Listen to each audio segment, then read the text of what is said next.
chainsaws in the back. There's a hell of a mess where the willow crack. I'm keeping it together, but I just wanna shout. Daddy's dying upstairs with the power out.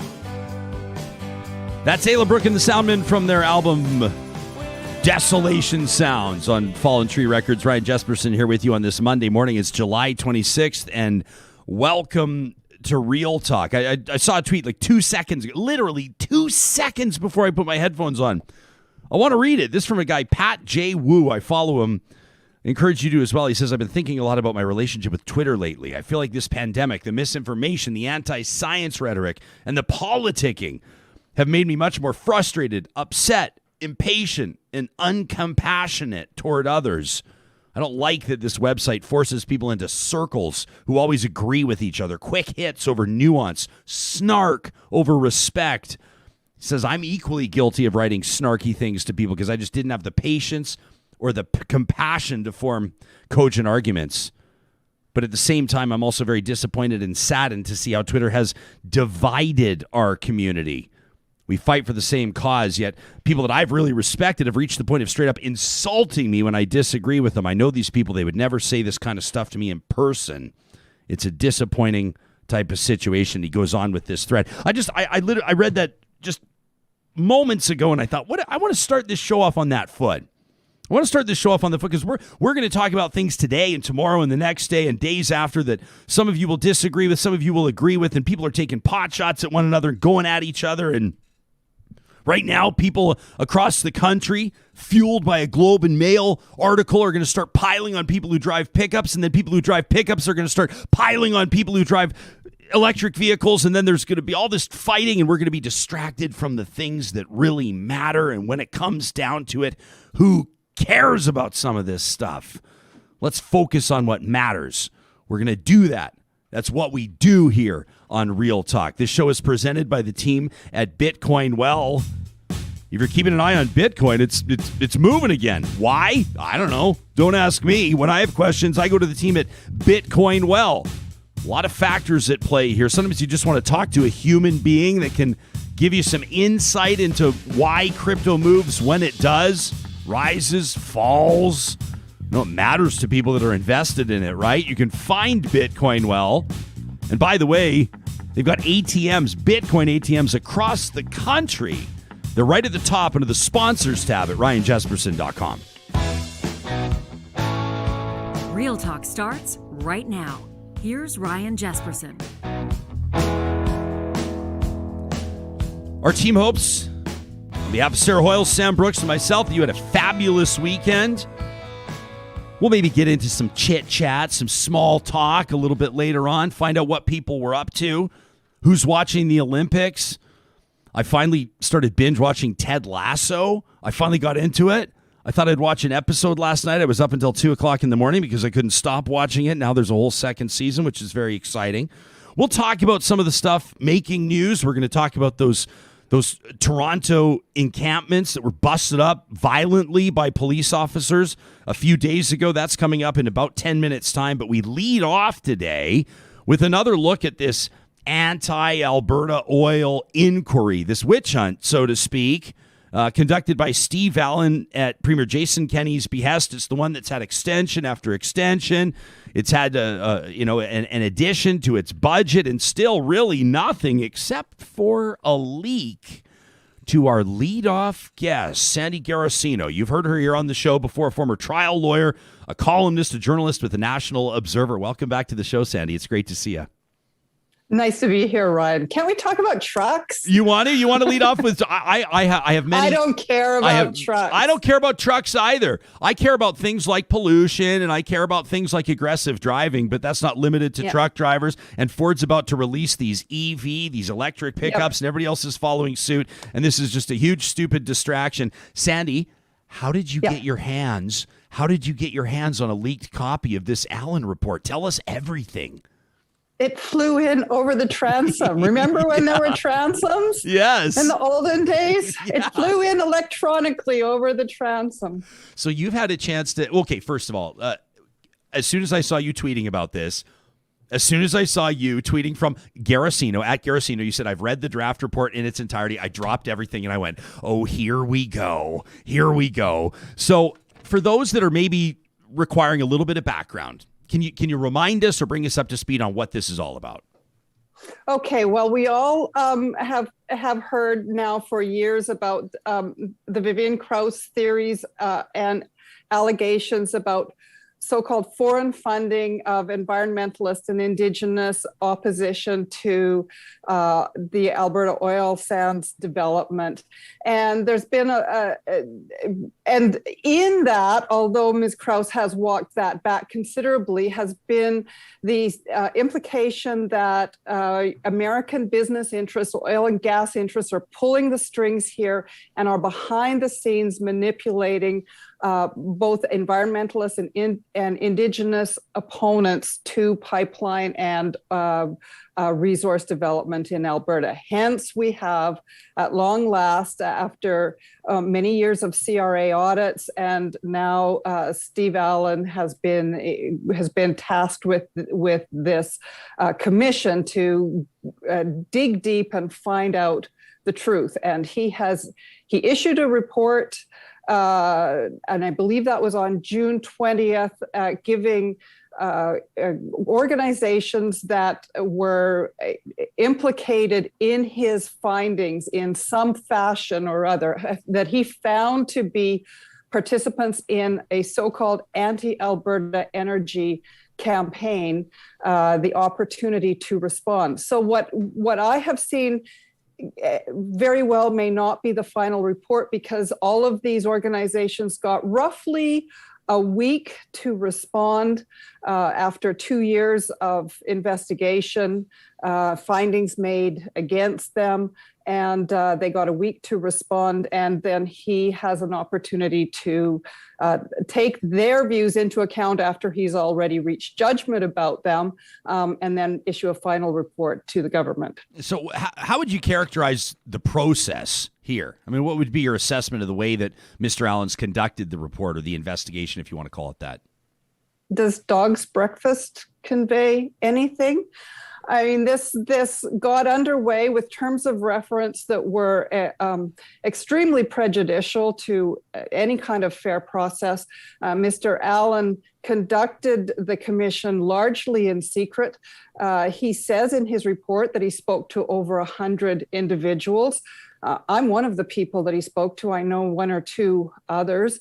But there's nothing in public, nothing in the public record. There's no transcript of evidence, no public indication of what was of what the source material is, apart from a database that I used in my research, and a Canadian tax database. So there's some basic information. This was delayed multiple times. The budget was increased, but still there was no actual ever examination of the real documentation of the grants that have been made to environmental and Indigenous groups, what the source documentation is, what the grant reports are. We only have effectively the very same broad brush strokes that informed Ms. Krause in her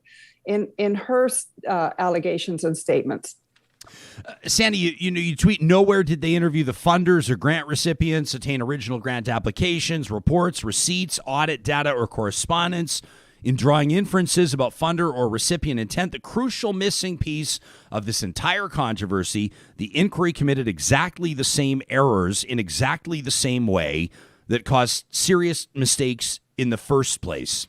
What do you mean by that? Well, effectively, it's hard to imagine that Steve Allan was actually ever a forensic accountant, because this is not how you conduct any kind of audit. All that we've got really is a picture painted with a potato, not with a fine-tuned brush. So, for example, you see major mistakes happen because one example being his finding about who directed any of the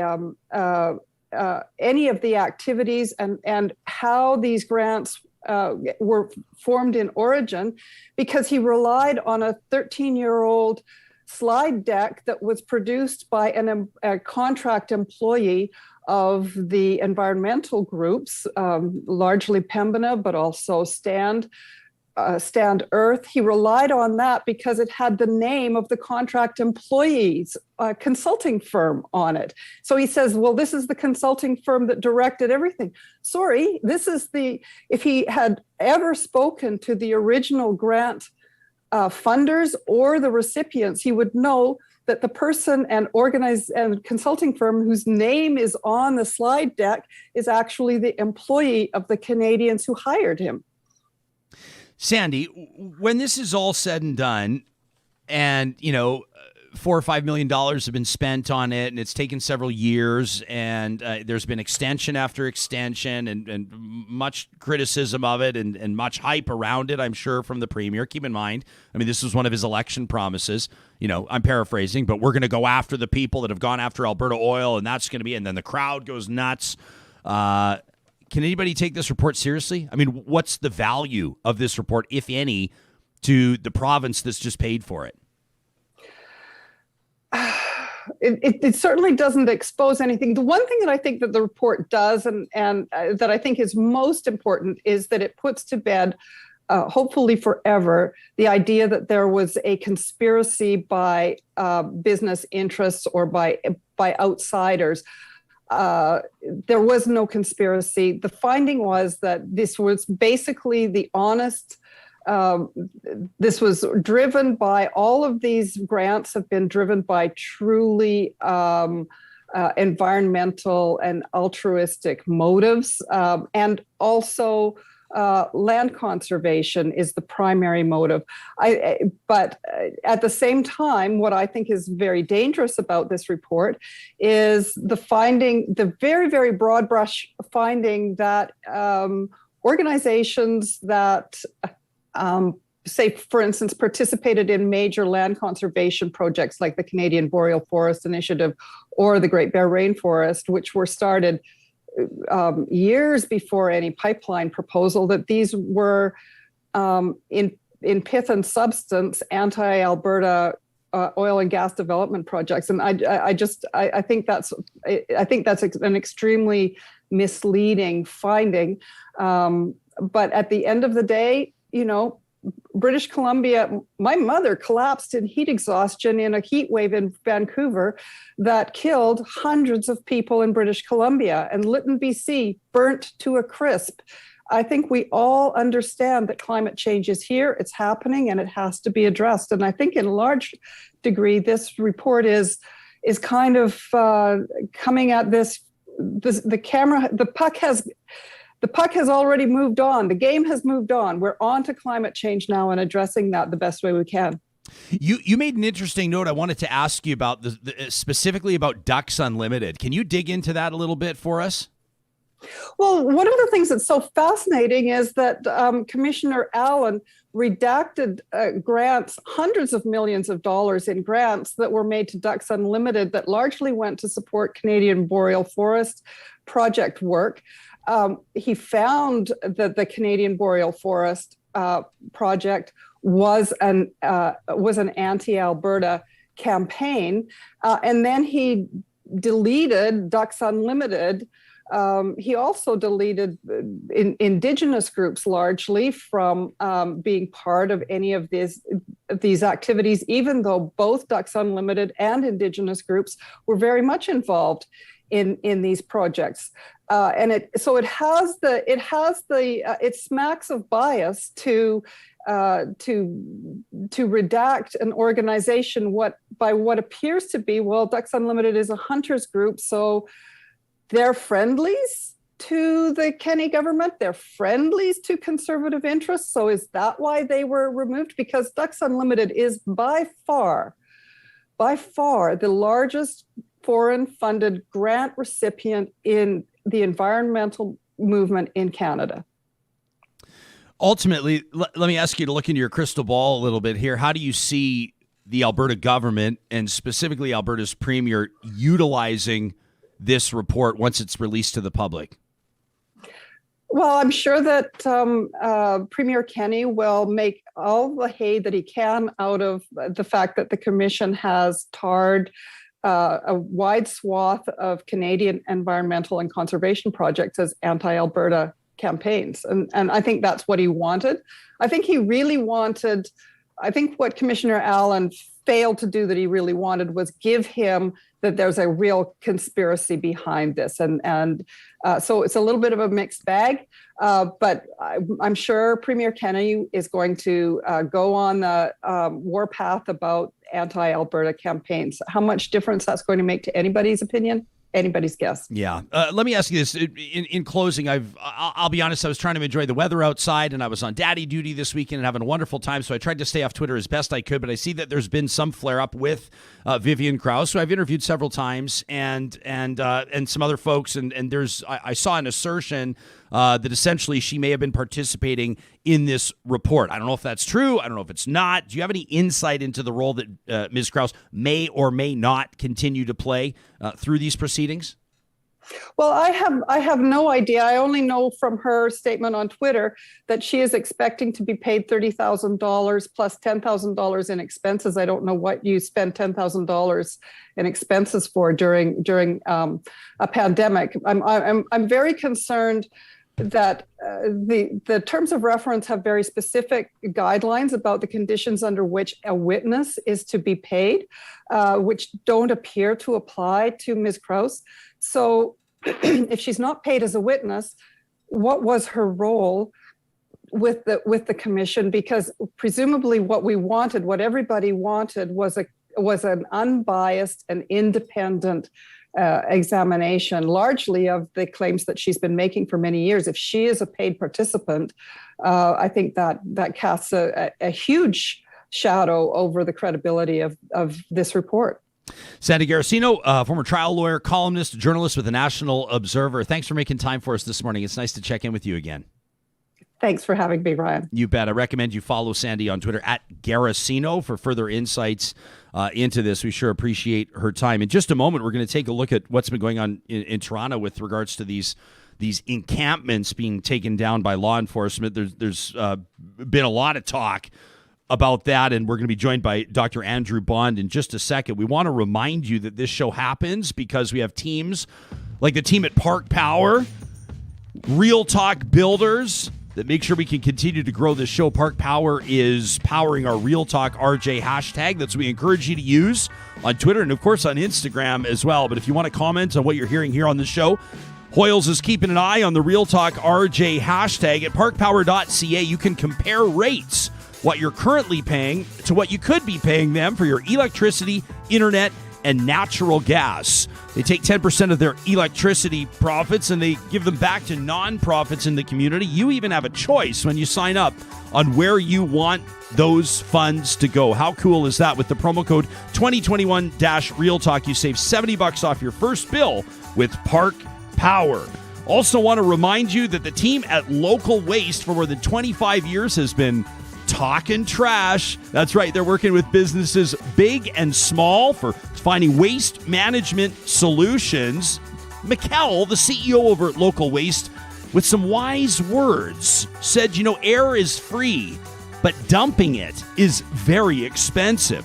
Don't let those other big multinational corporations sell you massive bins you don't need. Local Waste grows their relationship with your business as your business grows. It's all about integrity. You can find them online at localwaste.ca. They'll take their resources to get you out of a bad contract with your current provider. They want to work with you. And, of course, Trash Talk presented by Local Waste coming up on Friday. If you have something you need to get off your chest, send it to us. Talk at RyanJesperson.com. Well, it seems like the entire nation was paying attention to what was going on in Toronto last week. I mean, check this out. This tweet, just one example of video captured by citizens, journalists as well, who had been frozen out, by the way, maybe a completely separate conversation. This tweeted by a doctor who said, "Do not look away. This is the violence in our city in Toronto and a chronic failure on housing as a human right." Look at this. Police officers, as you can see, taking down demonstrators, taking down residents of this encampment. It's obviously raised the ire of many, and the story has continued with demonstrations outside police headquarters where further violence has ensued. Dr. Andrew Bond is the medical director at Inner City Health Associates. He's also the co-chair of the Canadian Network for the Health and Housing of People Experiencing Homelessness, a lecturer at the University of Toronto's Department of Family and Community Medicine. Doctor, welcome to Real Talk, and thanks for making time for us this morning. Thanks so much. Nice to see you, Ryan. Your first reaction when you saw that? I mean, what's going through your mind as you see the replay there on video? Yeah, this is not something that anybody wants to see happen in their city, no matter who you are. Certainly when you see this going on, you know things have gone awry and gone off the rails. And this is really something that we need to make sure does not happen again and needs to stop right now. It's certainly gone too far. Huge numbers of injuries that have happened in the encampments to both the public, media, and to people who are residents in encampments as well. And so certainly not the way forward and not the way to ensure that we get people housed and off the streets. So that was 5 days ago. That was July 21st. That was the eviction by Toronto Police at Lampert Stadium Park in Liberty Village. About a month ago, a similar community in Trinity Bellwoods Park had police and security services descend on it to enforce the trespass notices that had been put into place there. There's nothing really new here in our home city of Edmonton. We saw the same thing last summer, and cities across Canada, and for that matter around the world, have seen it. What's changing the narrative, or what's developing in Toronto? How are these flare-ups, or how are these news stories, if you want to call them that, driving public opinion or public conversation about people experiencing homelessness? Yeah, it's a great question. I mean, you're absolutely right. This is not just in Toronto, and it's certainly not just in Canada either. We know that people experiencing homelessness throughout COVID have been just pummeled, while we've all been had a really tough go over the last year and a half. Those who don't have somewhere to stay that's safe and private have struggled drastically throughout the last year and a half without the resources to keep themselves safe. So certainly COVID is a new dimension to this right now, where people are really getting more entrenched in their positions, mostly because of fear, just like any one of us, would really, in general, not feel comfortable staying in the shelter system. It's, an unusual and difficult place to be and to spend time. Doing that during COVID, when you don't know if people are vaccinated, you don't know how safe it is right now, has really driven much stronger feelings on all sides. And we know that after a really long year and a half, the city is very committed to trying to open up parks for good reason. We know that people want to get their families like ourselves out into parks and spending time there. And we have to now balance the desire and really push for recreation and to try and get some enjoyment out of our lives with the right for people to have somewhere to stay that's actually safe for them as well. And that's a really difficult balance because these are big, very public places. And so lots of intensity on all sides.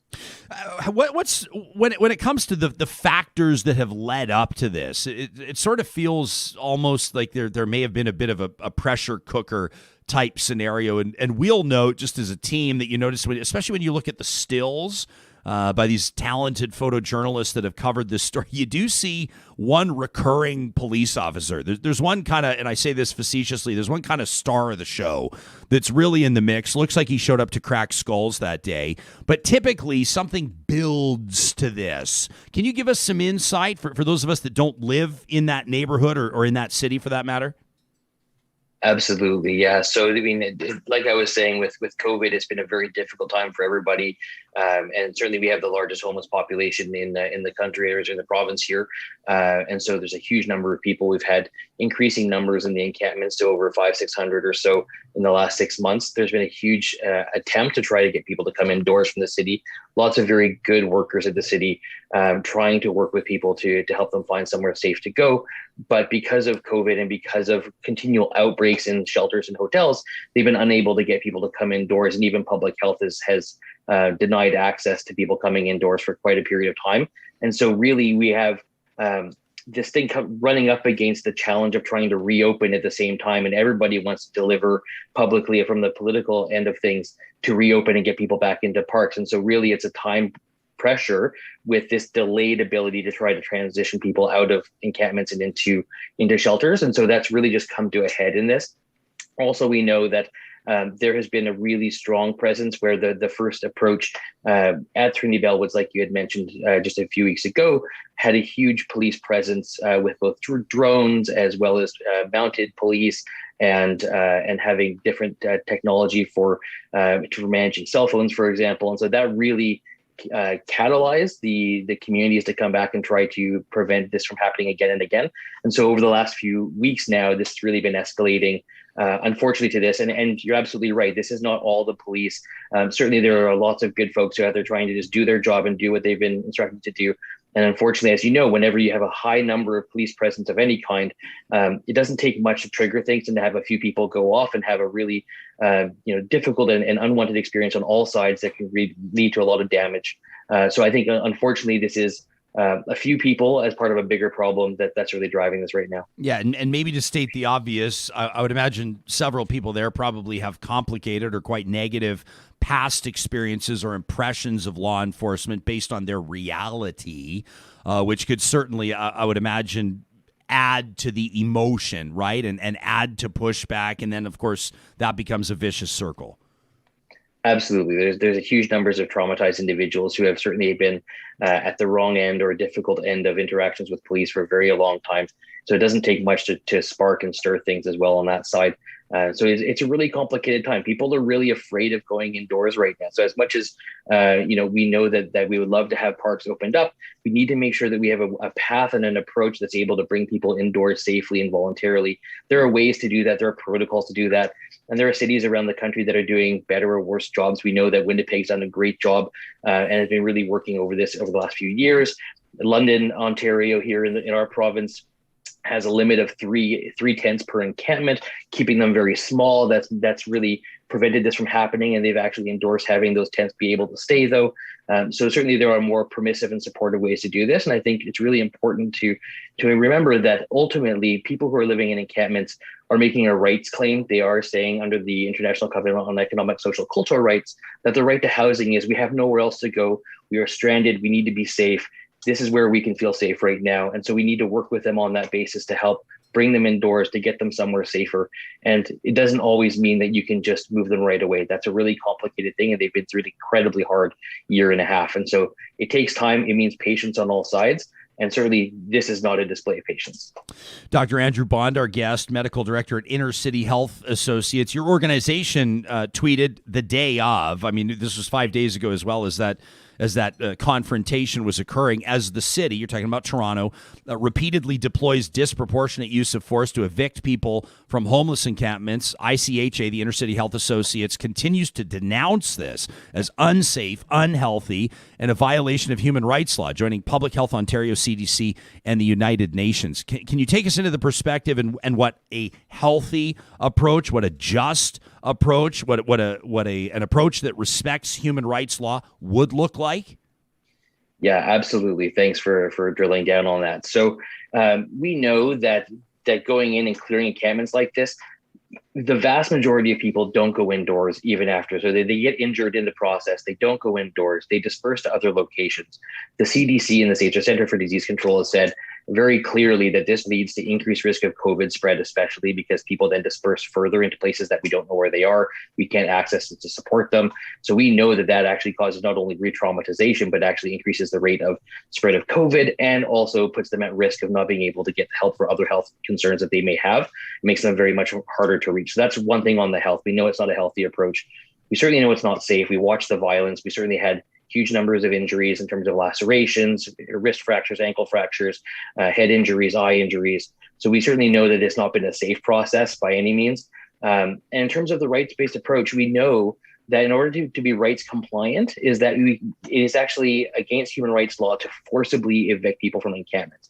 And there is a protocol that was written by the former UN Special Rapporteur on the right to housing, who happens to be a Canadian lawyer, who actually laid out exactly what has to happen to help clear encampments. And that's a negotiated formal arrangement over time that includes ensuring people while they're there have access to food, shelter, water.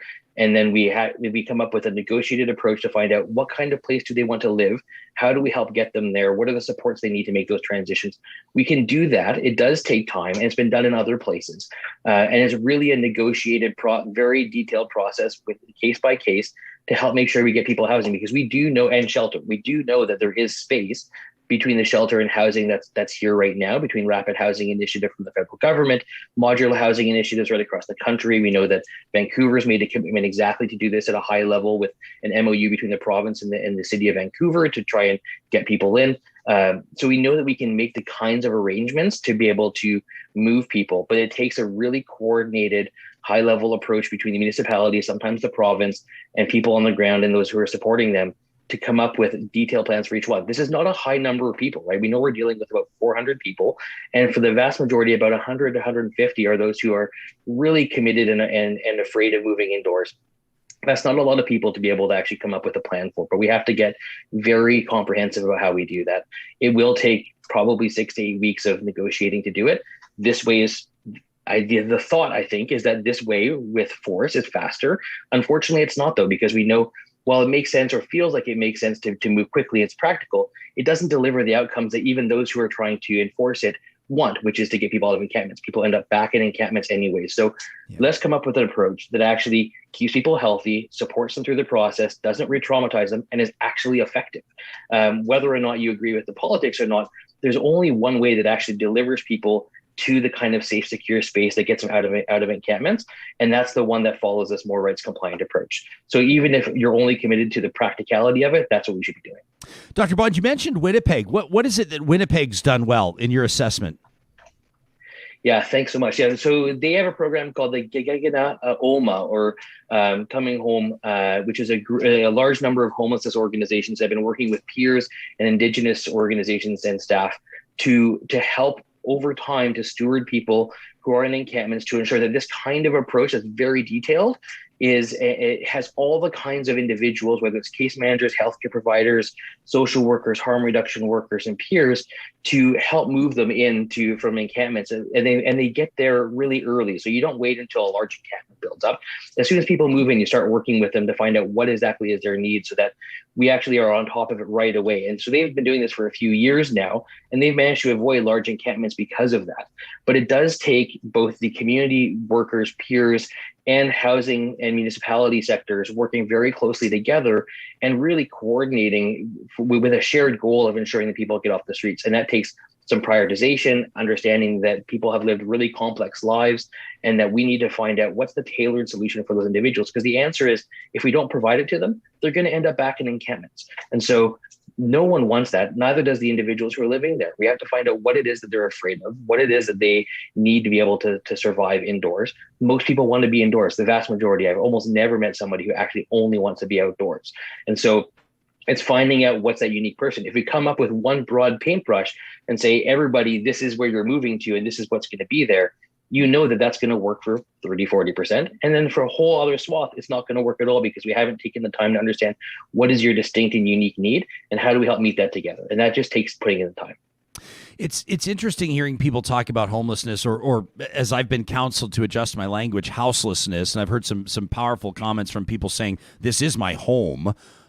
These lands have been, my family, or when it comes to my ancestors, this has been our home, for many, many years, in some cases centuries. But I don't have a house right now, so houselessness is the preferred verbiage or phrase there. We've seen across, even in our province, a small community, the relatively speaking, the small community of Medicine Hat essentially says it has worked to eradicate homelessness. Edmonton's former mayor, Stephen Mandel, said we can eradicate homelessness in 10 years. And current mayor Don Iveson, now nearing the end of his tenure, has also said that that's something that he's endeavored to do.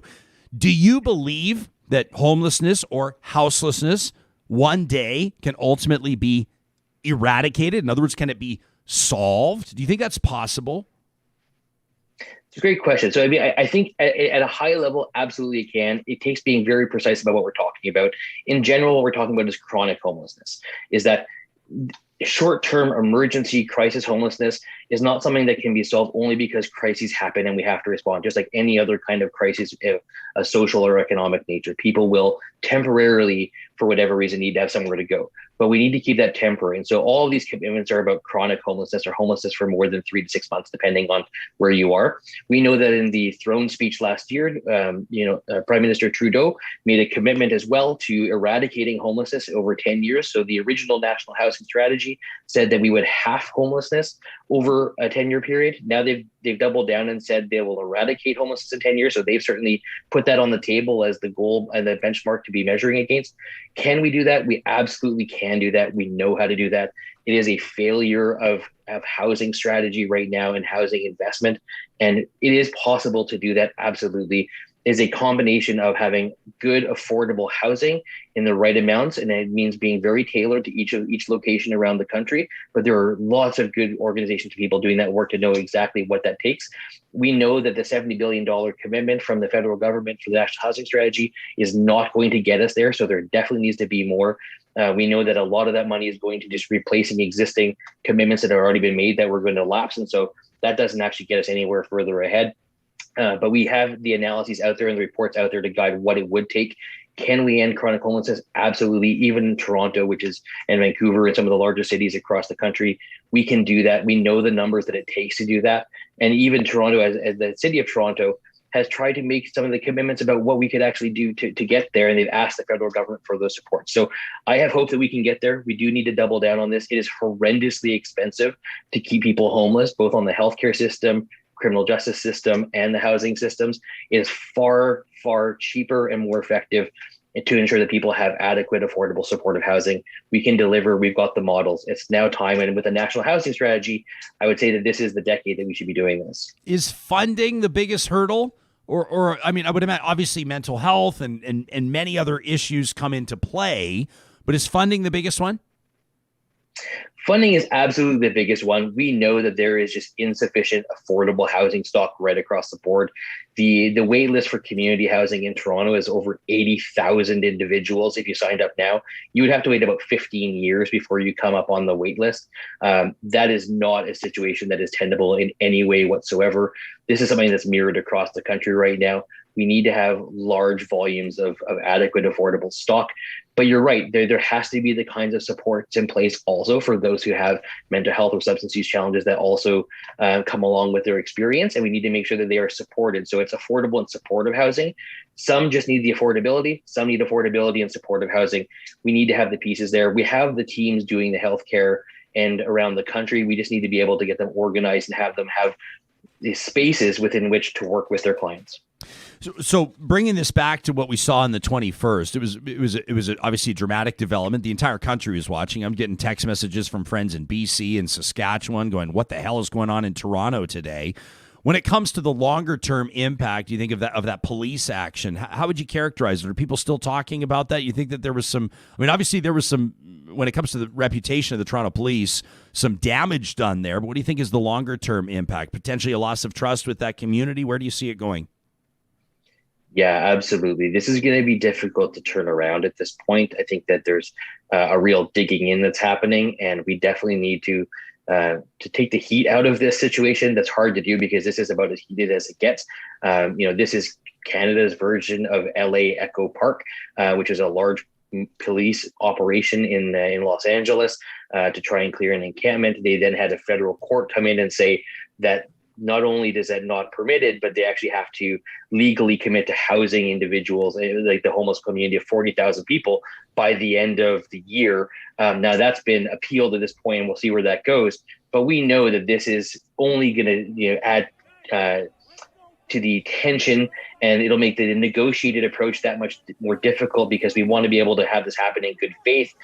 It will take some time. It will take some apologies, I would imagine. It will take some a certain amount of mea culpa that this was not the way to go. This is not what anybody wants. We have city councillors, 5 who have written to the mayor's office and to the mayor asking for this to stop and really claiming that this is not something that we can see continue. So certainly we know that no one wants to see this. This is not the path that's going to deliver either the outcome or is going to treat people with respect after all that everybody's gone through with COVID, especially those who are homeless or houseless.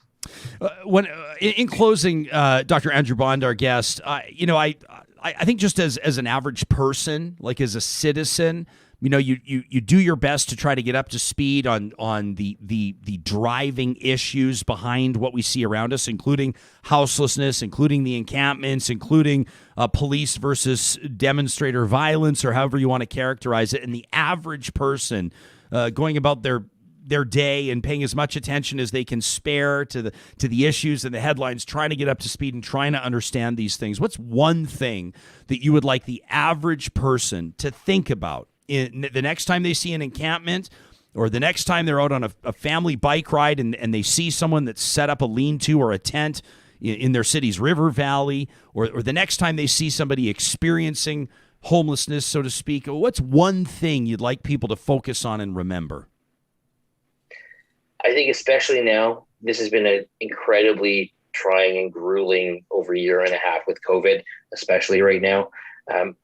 I think to take a moment and realize just how much harder that likely has been for the person that you are seeing or coming across, that it has been beyond grueling. It has probably involved serious physical, emotional trauma, day in, day out for people just to barely be able to survive. That most people who are in that situation have a very well-founded fear about how they can try and stay safe and don't have the resources to try and keep themselves safe. And so will do whatever they can and are ultimately doing it in a way that is actually quite peaceful. And that the harm that people are experiencing are mostly actually amongst to themselves, not to other people. And so to really just have deep empathy for the struggle that people are facing in that moment, and to know, man, this has been hard for us. This has been so much harder. I wonder what we can even do to actually try and help them get somewhere to go, and to advocate for the city to say they just need a space. People do want to go indoors. No one wants to stay there. And so how do we help them get indoors, and what do they need? You're, as I mentioned in the intro, you're a faculty member at St. Michael's Hospital, the Health Justice Program. That caught my intrigue. That caught my attention. The Health Justice Program. We've actually been having some conversations over the past number of months about systemic racism in healthcare. We talk about access to healthcare. This certainly would qualify when you talk about health. There's physical health and there's mental health, mental wellness, etc. What does that mean to you? Health justice. Am I asking a question that would take you an hour to answer? Maybe. It's a very big question, but that's okay. It's basically the intersection of understanding that what is a fair and equal society mean in terms of people's access to health, but also those conditions that impact their health. And how do we ensure that, particularly, that the legal system itself does not become something that negatively impacts their health, or the criminal justice system, as we saw in the case of the encampment clearings? How do we make sure that people actually have policing that actually supports them and protects them, legal systems that actually ensure that their rights are realized rather than infringed? And how do we ensure that the best of our healthcare and social services can actually help support people to meaningfully and effectively thrive the way that they're supposed to be able to do in the society? That's really what it's about, in the best nutshell I can give you. Yeah, well done. Doctor, really appreciate your perspective on this. And on behalf of our audience and your fellow Canadians, thanks for your advocacy. It's important, to say the least. Thanks so much, Ryan. Thanks so much for the attention on this important issue. Yeah, you got it. That's Dr. Andrew Bond. He's the co-chair of the Canadian Network for the Health and Housing of People Experiencing Homelessness, otherwise known as CNH3, and he's the medical director at Inner City Health Associates. I saw a comment here on our live chat from Lisa, who said that video doesn't even look like Canada. And I know that even if you're listening, if you're downloading this podcast and listening to that interview, chances are you probably saw that video or some video from there. There were journalists that had been there, many of them sort of waving red flags of their own about how journalists were being treated down there. But this is obviously an issue that extends beyond Toronto. This is a national and even an international issue. And we're always curious for your thoughts on what you're seeing or what you're hearing here on the show. You can send us an email anytime to talk@ryanjesperson.com. And, of course, you can use our hashtag as well. Invoke our hashtag if you're on Twitter, RealTalkRJ. The team at Westworld Computers powers this studio. We've got the iMacs and the MacBook Pros and the iPads and the iPhones and everything else. I'm probably forgetting something because we're pretty much repping the entire lineup here. You can find them online 24 hours a day at westworld.ca. They'll ship anywhere. And that's also where you can book a service appointment. They've been looking after their customers from the sales point all the way through the full customer experience for more than 40 years, independently owned, and still going head-to-head against that big box store. You know the one I'm talking about? The other store that sells all the apples? Why not go to Westworld Computers, where they'll remember your name when you walk in, you call them, you ask for them by name, talk to your favorite service tech or your favorite sales rep, and they'll find you what you need, just like they did for us at Westworld Computers.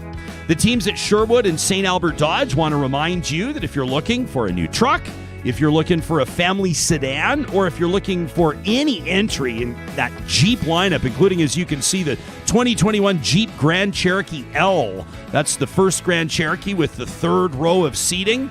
You won't find a better selection than you will at the shared inventories of St. Albert and Sherwood Dodge. Proudly locally owned, you can find them online by visiting the sponsors tab at ryanjesperson.com.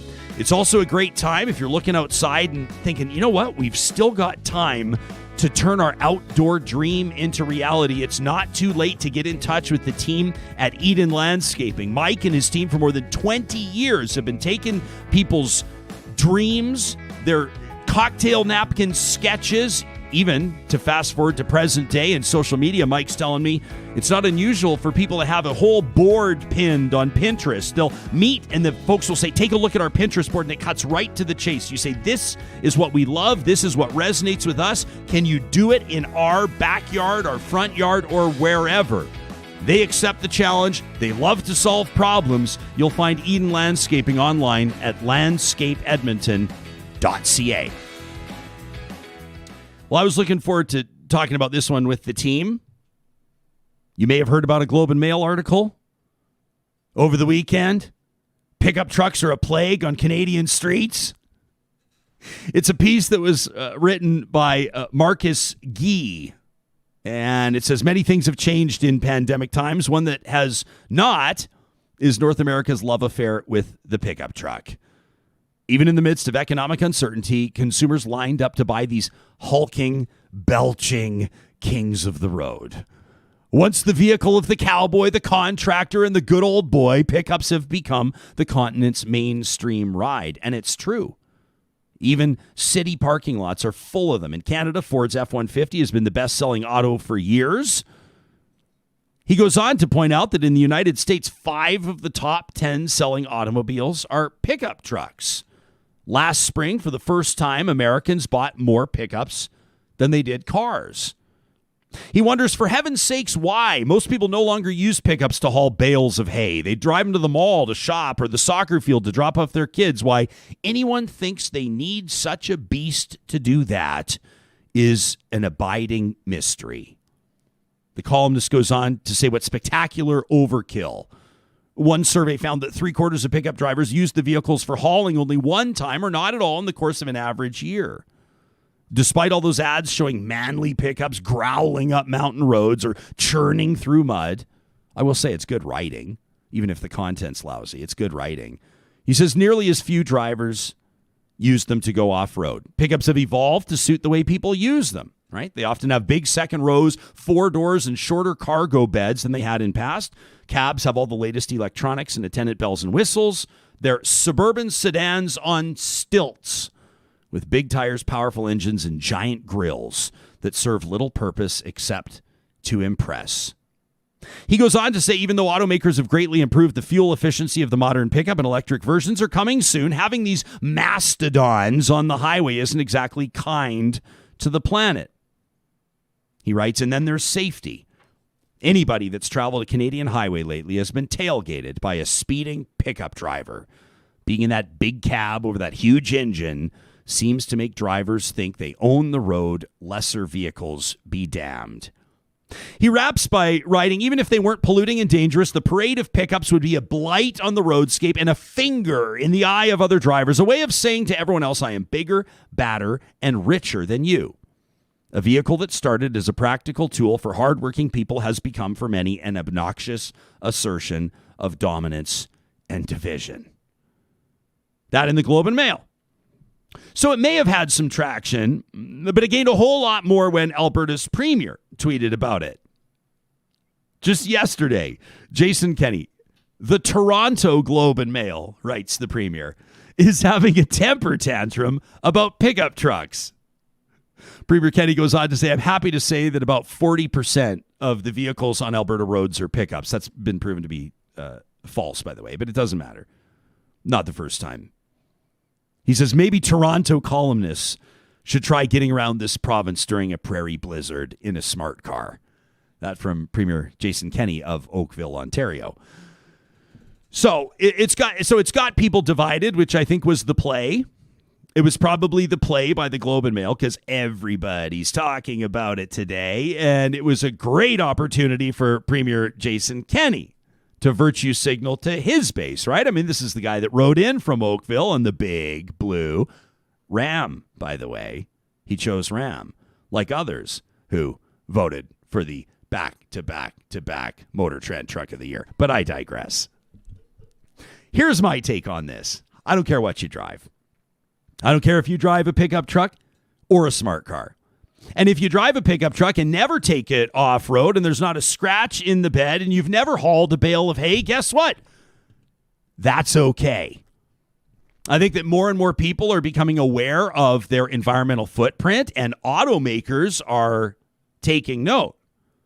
The Ford F-150, everybody's talking about this Lightning that's coming out, this EV, the electric Ford F-150 will soon be all over the place on job sites, fleet vehicles, probably even up in Alberta's oil sands. Pickup trucks are becoming more fuel efficient. Some of them aren't. We've all seen the guys rolling coal, belching that diesel exhaust, and yeah, it's a bit of a piss off, isn't it? People think it's funny. Sure, there are aggressive pickup drivers, those that don't drive for the weather. I mean, for Premier, by the way, to be talking about getting around during a prairie blizzard, and unless you've got 500 pounds of sandbags, probably the pickup's not your best bet. A Honda Civic with great snow tires is probably, as a matter of fact, better than an F-350 on the highway during a prairie blizzard. But you have to drive to know that, right, Premier? So my thing is this. I can understand where the Globe and Mail's coming from. Buddy makes some great points, but quite frankly, who cares? Who cares what somebody else drives? Who cares if somebody chooses a pickup but doesn't use it to haul bales of hay? And why let this turn into something that's going to divide us? I saw a great note from a Real Talker right out of the gates this morning. I think it was Penny that said, you know what? Everybody rips on pickup trucks until they need to borrow mine to move their apartment. Sounds about right. Now, we did not consult as a team on positional statements before this chat, so I have no idea where Sam and Sarah are going to land on this, but have you been paying attention to this story? I mean, is this something that you put some thought into over the weekend, or do you have an inherent sort of a gut instinct on where you land here? Clickbait was my first thought. Bingo. From the Globe and Mail. Then when the premier picked up on it, I thought distraction. So I'm not really going to go down the rabbit hole of the pickup trucks. It's just meant to, rally the base of the UCP unnecessarily. I know a lot of folks that drive pickup trucks that do not align themselves with that party or any party. Yeah. So I don't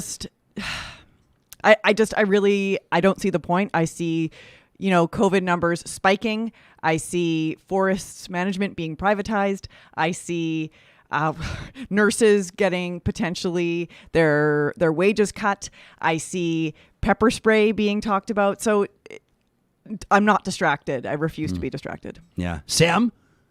You own a pickup truck, Sam. I do own a pickup Do you truck. use it to haul bales of hay? I got the truck from a farmer, so it has probably hauled hay in its life at some point. Yeah, fine. I'll bite. I'll take a position on this because I actually retweeted that article because I giggled when I read it. It sort of aligned with something that I've been quietly saying for a while, that I think trucks are great. They're useful. They're wonderful tools when you have one. Mine is, rusted to hell and covered in stickers, and it's currently sitting on my driveway full of a bunch of smashed up drywall.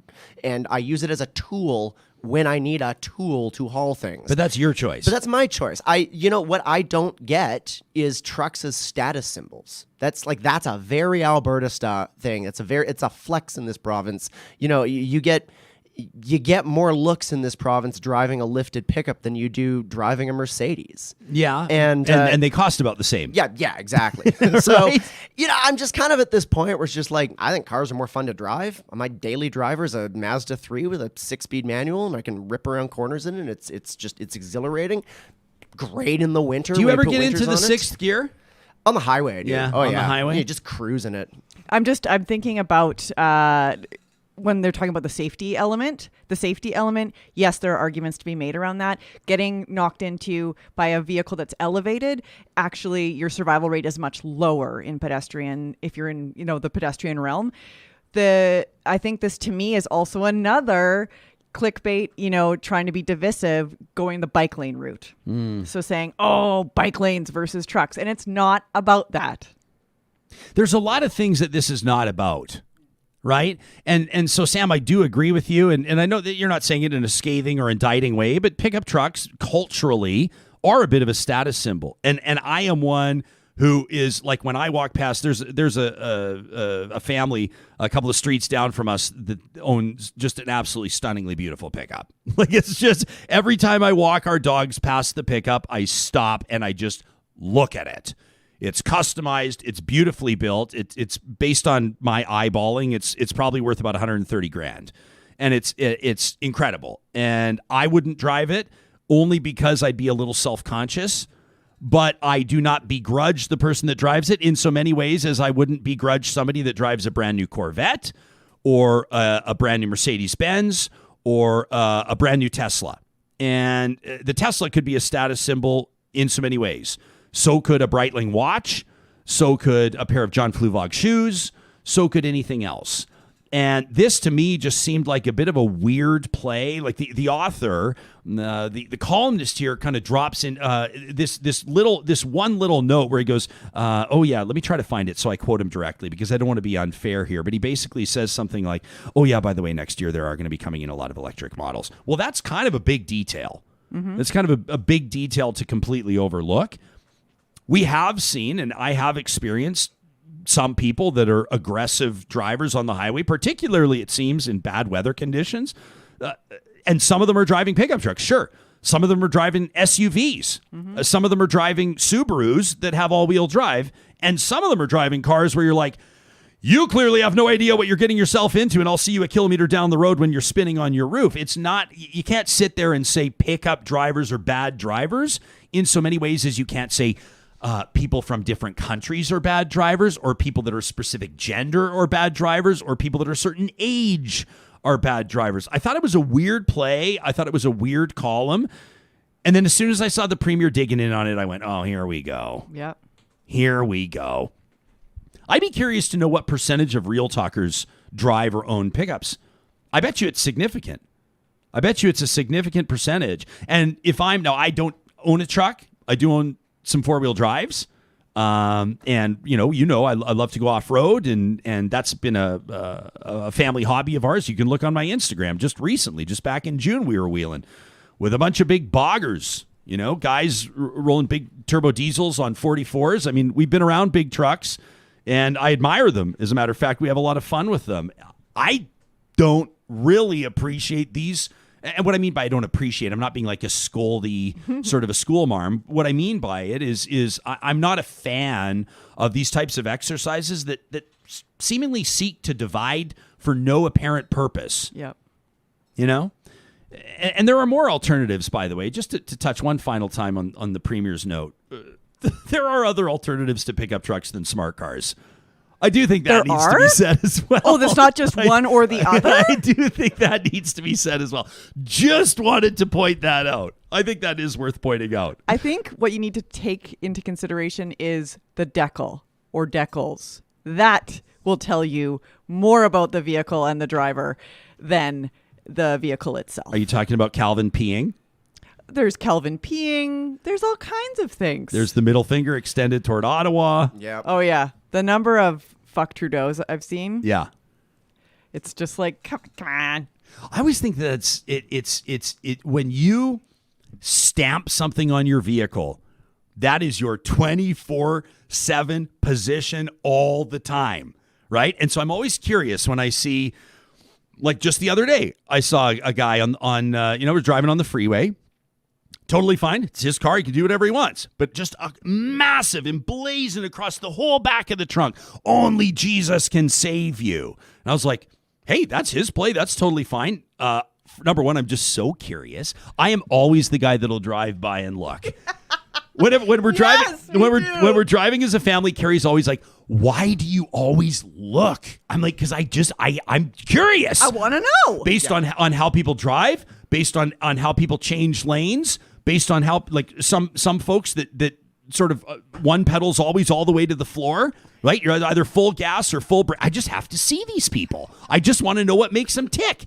And so with the big bumper sticker, "Only Jesus can save you," which is great. I mean, that's his conviction. That's totally fine. Number one, I was like, I wonder if that ever works. Like, does anybody ever go, "Oh my gosh, I hadn't heard"? It's the come to Jesus moment. It's the come to Jesus. But then, like with the fuck Trudeau too, it's like your girlfriend. Hey, sweetheart, I've got us tickets to the symphony tonight, so we're gonna clip our fingernails and head into the city. And why don't we take my Hyundai? Why don't we leave the truck at home with all the stickers? Do you have any stickers? I mean, other than the hashtag RealTalkRJ on your vehicle. Sarah, do you mean the vinyl sticker pack that is now available at ryanjesperson.com under the merch link? As you Yes. can see, we now have our Real Talk logo and our Real Talk RJ hashtag. They're sold together as part of our vinyl sticker pack, so you can rep Real Talk 24/7 on your notebook, your laptop, your vehicle, or wherever else you apply this vinyl sticker pack. Available now for $4.20. It's the 420 vinyl sticker pack at ryanjesperson.com. There's one on the tailgate of my truck. Yeah, boy. I used to be big on stickers. So when I was like 20 and I got my first vehicle, the first vehicle that I ever owned personally that I paid for was a 1991 Jeep Cherokee Sport. It was white with black fenders, a 5-speed stick, a beautiful truck. Absolutely loved it. And I was going out to Vancouver to go to university, and so I had several Alberta stickers on there just to sort of plant my flag. You know what I mean? So I had a big Calgary Stampeders. I had the big galloping horse on the back, and I had a big Calgary Flames Flaming Sea. Keep in mind where I was from, right? Where I was coming from. That's okay. You can have strong feelings. Who would have thought that I would go on to work for the Edmonton Oilers for 7 seasons? Yeah, don't forget Samuel G. Brooks. Don't forget, no, in all seriousness. So then to identify, as a proud snowboarder, I would oftentimes have a couple stickers of like Whistler. the gear I would wear. Whistler was a big one. I had Whistler on my Thule roof rack. Yeah. Nice call. I had a big Burton 1977. I love that the company was founded the same year I was born. I'm treating this like a psychotherapy session, I realize. I'm giving you insight into all How do you feel about that, Ryan? Why did you choose to apply that sticker in particular? But now these days, I love the look of I think it's great if people put bumper stickers. That's totally fine. I've never understood people that put stickers on the paint. Yeah. I've never understood stickers on the paint, and a sticker on the paint that's crooked. I can't. I have to pass the car. I will pass them because I can't look at it. You have one. I've picked one and only one, and it is on the glass because you're right. I don't want it on the paint, and I made sure to make sure that it was situated just correctly and in line, and all right angles. Will you tell us what it says? Tell your dog I say hi. I think it's amazing. And that's some real insight. I laugh into when I see it in the parking lot every day. It's great. I have seen you drove the pickup in a few days. I did. And it's your pickup's the type of one that's like it needs to be shot. It needs to be photographed on Instagram because it's like it tells 100 stories. I don't assume anything, Sam, but is there a process? Because how many stickers? There's got to be 40 stickers on the truck. Is Something like that. Is there yeah. can anybody just walk up and slap a sticker on there, or does it have to? What has to happen? Oh, there's a rigid application. I have a jury panel that I've appointed. Oh, that's smart. And so everything is sent for review. It's about a 6-month process. So get your applications in early. Yeah. Oh, I see that there's a debate underway on the live chat about the Flames versus the Oilers. What have we bitten off here? Jillian says, folks are always shocked when I'm courteous in my truck, and then they see a black chick and they're like, oh, okay. Jillian, that's amazing. Alyssa says, when a truck is your entire personality, and we do see that too, right? A lot of people, like, this is kind of the joke, right? You get the big, the F-350 or the Ram 3500 or the big GM, and it's got like the straight stacks in the back, and it's lifted up 12 inches, and you're rolling on 40s, and like it's just so, and the big stereo, and if you have the truck nuts on the back, and then Buddy jumps out and he's like 5'1", and people kind of snicker at that. However, a lot of people's vehicles are their personality. Right? Mm-hmm. I mean, you could say so many things about somebody that would be driving a slammed Subaru, right, with a big, loud exhaust. You could say the same thing about somebody with a Harley Davidson. You could say the same thing about somebody that is, living in relative squalor while driving a Maserati. I mean, there are people that invest greatly in their vehicles because their vehicle represents so much about them, or that's what they're trying to portray. And then there are people like my dad who just really, quite frankly, don't give a rip about what their vehicle says. I always admired my dad for, and more in retrospect, because growing up, I mean, I always admired my dad, let me be clear, but in retrospect, looking, I always wondered, like, my dad was a physician, right? Did well, never drove, always drove used cars, never drove real fancy ones. I mean, he didn't drive, junkers, but never drove really fancy ones. That wasn't what defined him. I think he wanted his family to have other opportunities. They wanted to provide other things to us. And looking back as an adult, I would look back on the vehicles he drove and go, he could have easily driven a Benz or a Beamer for his entire career, right? Easily could have done that, decided not to. And I think that, to me, is one of the things that's really impressive. One of my friends, a friend of mine, is a CEO, and he drives the same car now that he drove when he bought it in 2016, before he had the job he has now, and he's more than happy driving it. And he doesn't have to prove anything to anybody. And if he showed up at the golf course in that car, it would be the least fancy car on that entire row.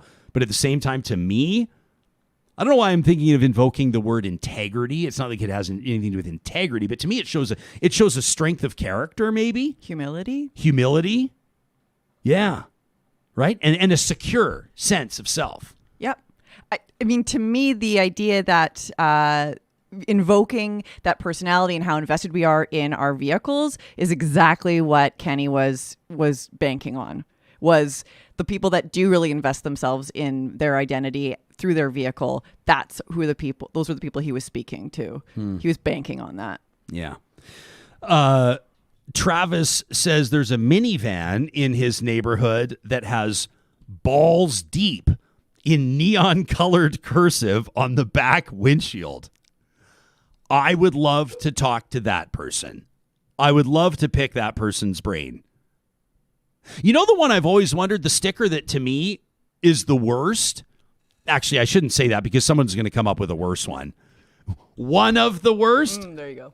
Is the sticker that it says something along the lines of "My 4x4 doesn't care about your stick figure family." Have you seen this one? Yeah. Because everyone knows the stick figure family stickers I'm talking about. The mom and the 3 kids, or dad and the mom and the 2 kids and the dog, or like whatever. Here's our family, which I've always thought is also kind of strange. It seems to me like you're volunteering information about your family that you don't need to. I digress. But the one about the truck mowing down the stick figure family, I'm like, you're alluding to essentially mass murder. I've always thought that was a weird play, that one. So you know what I do? I drive by and I look at them. I look at them when I pass them. The teams at Dairy Queen want us to remind you that simply by being a real talker and showing up to the Dairy Queens of Northwest Edmonton and Sherwood Park, you automatically qualify for special promotions. That's right. When you show up to the Dairy Queens at Palisades, Nemeo, Newcastle, Westmount, Y Gardens, or Baseline Road and drop my name or Real Talk, you're going to get special deals. Now, we've got a big one, a fantastic initiative coming up in August that we're going to tell you about in just under a week. But today, I want to remind you that they are serving the fan favorite Kit Kat Blizzard. Drop everything you are doing and get to the Dairy Queens of Northwest Edmonton and Sherwood Park for a Kit Kat Blizzard made with real Kit Kat candy bar pieces and a chocolatey topping blended with DQ's signature soft serve. Only at the Dairy Queens of Northwest Edmonton and Sherwood Park. Tell them that Jespo sent you. We also want to remind you that the team at Friesen Brothers is ready for whatever you're going to need to entertain this summer in your backyard because it is grilling season and you got your license to grill. Shout out to the 5 real talkers that walked away with those Friesen Brothers barbecue sauce gift baskets last week. You can find more information on that by following Friesen Brothers on Instagram. Just look for that post. Friesen Brothers, for more than 65 years, has been proudly Alberta grown, Alberta owned in 16 communities across the province. You know, sometimes this is a show that's gonna dig into issues of the day, the stories that are making the headlines, the news that everybody's talking about, and every once in a while we find a story that catches our interest. We can't stop thinking about it, and we need you to know about it too. This is one of those. Have you heard about Pegasus Imagery before? We're going to talk to the CEO in just a second. Cole medically retired from the military after a serious parachuting accident, just 32 years of age. But when he was looking back on his career, he was frustrated by one thing in particular: firefighters and the challenges they faced, in particular wildland firefighters, and the lack of tech, the lack of AI in the field. It prompted him to found Pegasus Imagery, based out of Sturgeon County, Alberta, where they design, manufacture, and deploy long-range autonomous aircraft. Super cool stuff. The CEO of Pegasus Imagery joining us this morning. Cole, welcome to the show, and thanks for making time for us on Real Talk. No, definitely. Good morning, everyone. Good morning. Hey, Cole, can you help me out? I don't want to butcher your last name. I don't want to mispronounce it. Can you pronounce it for me? It's Rosentreter. Rosentreter. I'm happy. Yeah, feel free to butcher away. When I went through basic training, they called me Rosenberg for, I think, the first 8 weeks. Oh, is that right? Nobody wanted to take a stab at it. So, yeah, I'm not particular about the last name. It's all good, Ryan. Yeah, well, listen, you first landed on our radar a while ago, and you were named one of Edify's top 40 under 40 for the amazing work that you've been doing here. And I know that there's a storied history that led up to Pegasus Imagery and the amazing work that you're doing right now. We'll talk about the implications of what this could mean for wildfires and wildland firefighting. But why don't you bring us up to speed on your military career and how you wound up to where you are now? Well, I did, I think, what most people do. I went through school, and after high school, I had a really good set of parents, and they basically asked me, what do you want to do next? And I didn't know. I didn't know what I wanted to go and take at university. So did what, my dad told me. He's like, okay, what are you going to do? Go get a job. So I went out, started working, then looking to try and find what my path was going to be.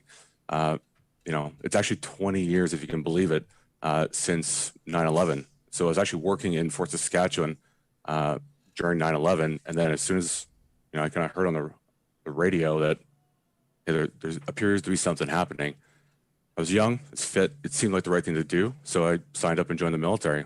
And then from there, incredibly lucky. By the way, an absolutely what I would call like an average career. I was super lucky to get multiple deployments with an amazing group of people, like a whole true, different culture, right? So that's how I grew up. I had amazing mentors, a really strong network of people that you can trust to rely on. Canadian military didn't always have exactly what we needed, but it just came down to the people, really, like the humans, not the hardware. That's really the important thing. So I went through a number of different deployments overseas, from like Afghanistan 3 times, an amazing experience on an exchange in Brazil, less exciting, but definitely cool, like parachuting into the Arctic.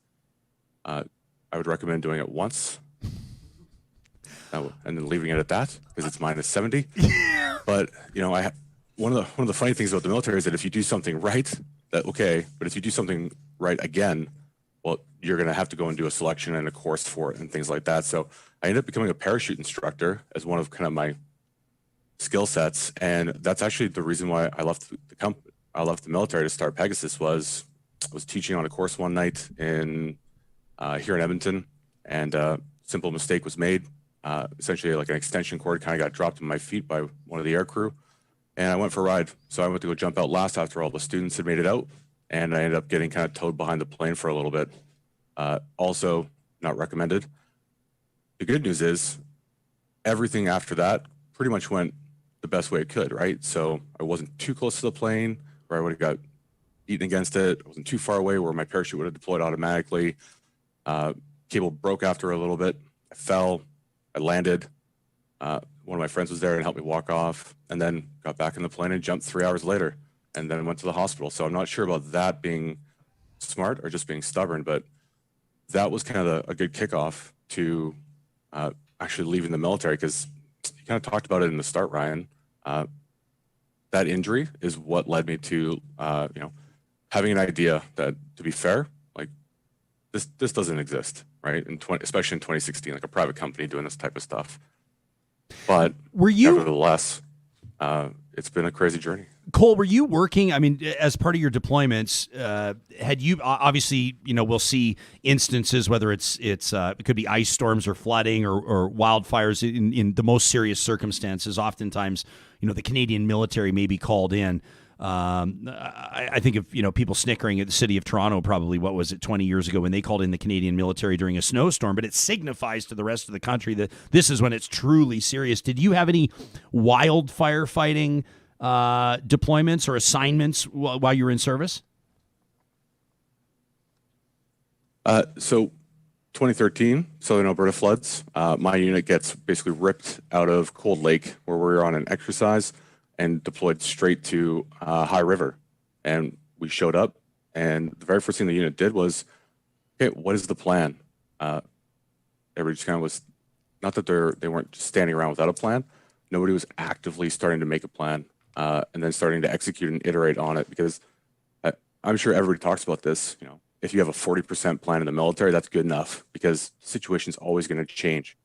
What we found is everybody's almost like paralysis before analysis, looking at, hey, we need to have a really consolidated amount of information. So we didn't do that. We just immediately started filling sandbags and did what we thought was the right thing. So, built a massive sandbag mountain, so to speak, where the river bends were. And then on the wildfire side, listen, every year the military gets called out to support, especially like Saskatchewan, Alberta, British Columbia right now. This is a rotating task, and it's ironically turning out to be one of these things where the disasters aren't just an environmental challenge or even an economic challenge. Like, they are a national security challenge. And I know that word doesn't get thrown around a whole lot, especially in Canada, but like, climate change is drastically changing the landscape. The military's priority, first and foremost, is to protect Canadians here at home. So before we can look at going to the Philippines like we did several years ago and helping them recover, or going to other countries, we have to have a capacity to respond to these massive challenges on our own doorstep down the road. So the military is essentially seeing that this is not the end. Yeah, it's interesting to hear you talk about, I mean, you sort of said it there in passing where you said, we didn't always have everything we needed or something along those lines. And you talked about humans over hardware. So you exit the Canadian military, but you've got this conviction, right? You've got this belief, no matter maybe how focused it may have been at that time, you've got an understanding that tech and resources could better assist the men and women that serve this country, as well as anybody involved in frontline or first response when it comes to emergency management or disaster management. So that's the premise when it comes to founding Pegasus Imagery. How did you get started on the journey of realizing and then implementing artificial intelligence in the context of disaster management? Well, I'll frame it like this. I know there's a huge amount of buzzwords that can get thrown around, like artificial intelligence and AI and machine learning and all these other things. What it comes down to is boots on the ground. What information do you need to start actually getting ahead? Stop playing defense when you look at wildfires. So we put thousands of firefighters in the woods. Okay, that kind of seems familiar. The whole process is being driven by a guy in essentially a plane overhead with a pair of binoculars and a radio. That's completely insane. Like, we have to change. There's other tools out there, but this process is kind of stuck in the 1940s or 50s. We need to get ahead of that. So what we look at is whether it's AI and real-time fire mapping, which is a new capability we're now actually deploying here in Alberta. It really just comes down to, if you need a paper map, you just need a paper map. And that's actually where we start every conversation. Like a good example, Ryan, for a bit of a tangent. Back in May, Parkland County had a fire, the Tomahawk wildfire. They called us because they knew about us. We're a company in the region, and they said, "Hey, can you guys come out here and help?" We sent the team out there, and the very first thing we asked them was, "What do you need? Not what do we have, or what can we deliver?"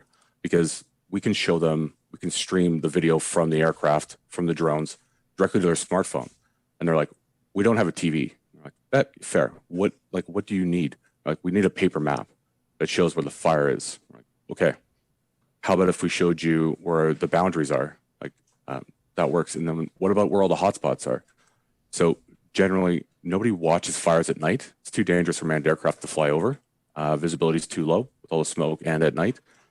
So we essentially leave these large fires kind of unmonitored, right? We make a plan when the sun goes down in the morning.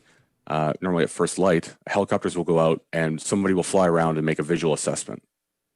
What happens, though, is that costs hours and hours, and you start multiplying that by the number of firefighters and aircraft and heavy equipment. They're all just sitting around waiting. They're all waiting for direction. It's not that they don't want to go to work, but can't make a plan.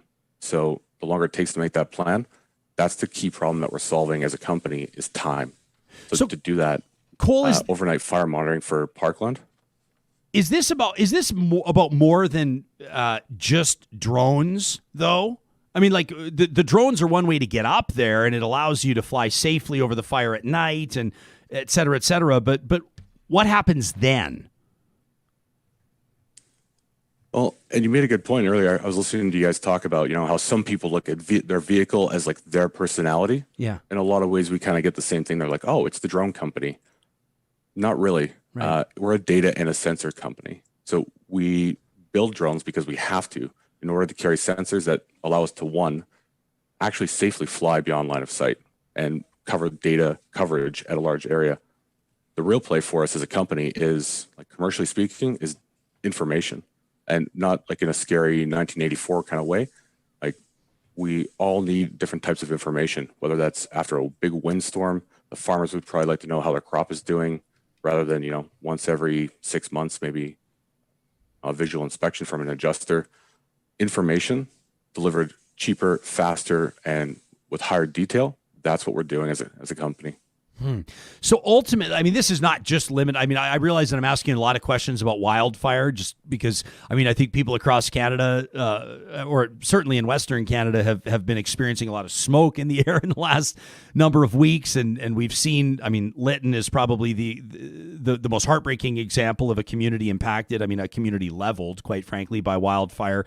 Talking to Albertans about wildfire, obviously there are many, scenarios, including Slave Lake, Fort McMurray, that will resonate with people. But there's probably more to this, right? I mean, do you see Pegasus AI or tech being assisting response here in a number of different disasters? Does the technology translate, or can you apply it anywhere, really? Yeah, and so this is the dichotomy that we find ourselves in, right? Like, our total addressable market is anything that has the atmosphere over it. So And I'll give you a couple easy examples. You look at wildfire, where do they happen generally? Kind of in the middle of nowhere. What else is out there? Well, for us to have a contract or scale up the operation to be able to cover that area and catch fires early as they're being formed from human or natural causes, we have to have we have to be in the right time and space to detect that. The good news is what we found is there's also a lot of industry out there. So like a lot of the energy sector assets, utilities, roads, forestry, these assets are out there in these areas. And part of the opportunity for us is we can be out flying and doing regular monitoring for like a right of way.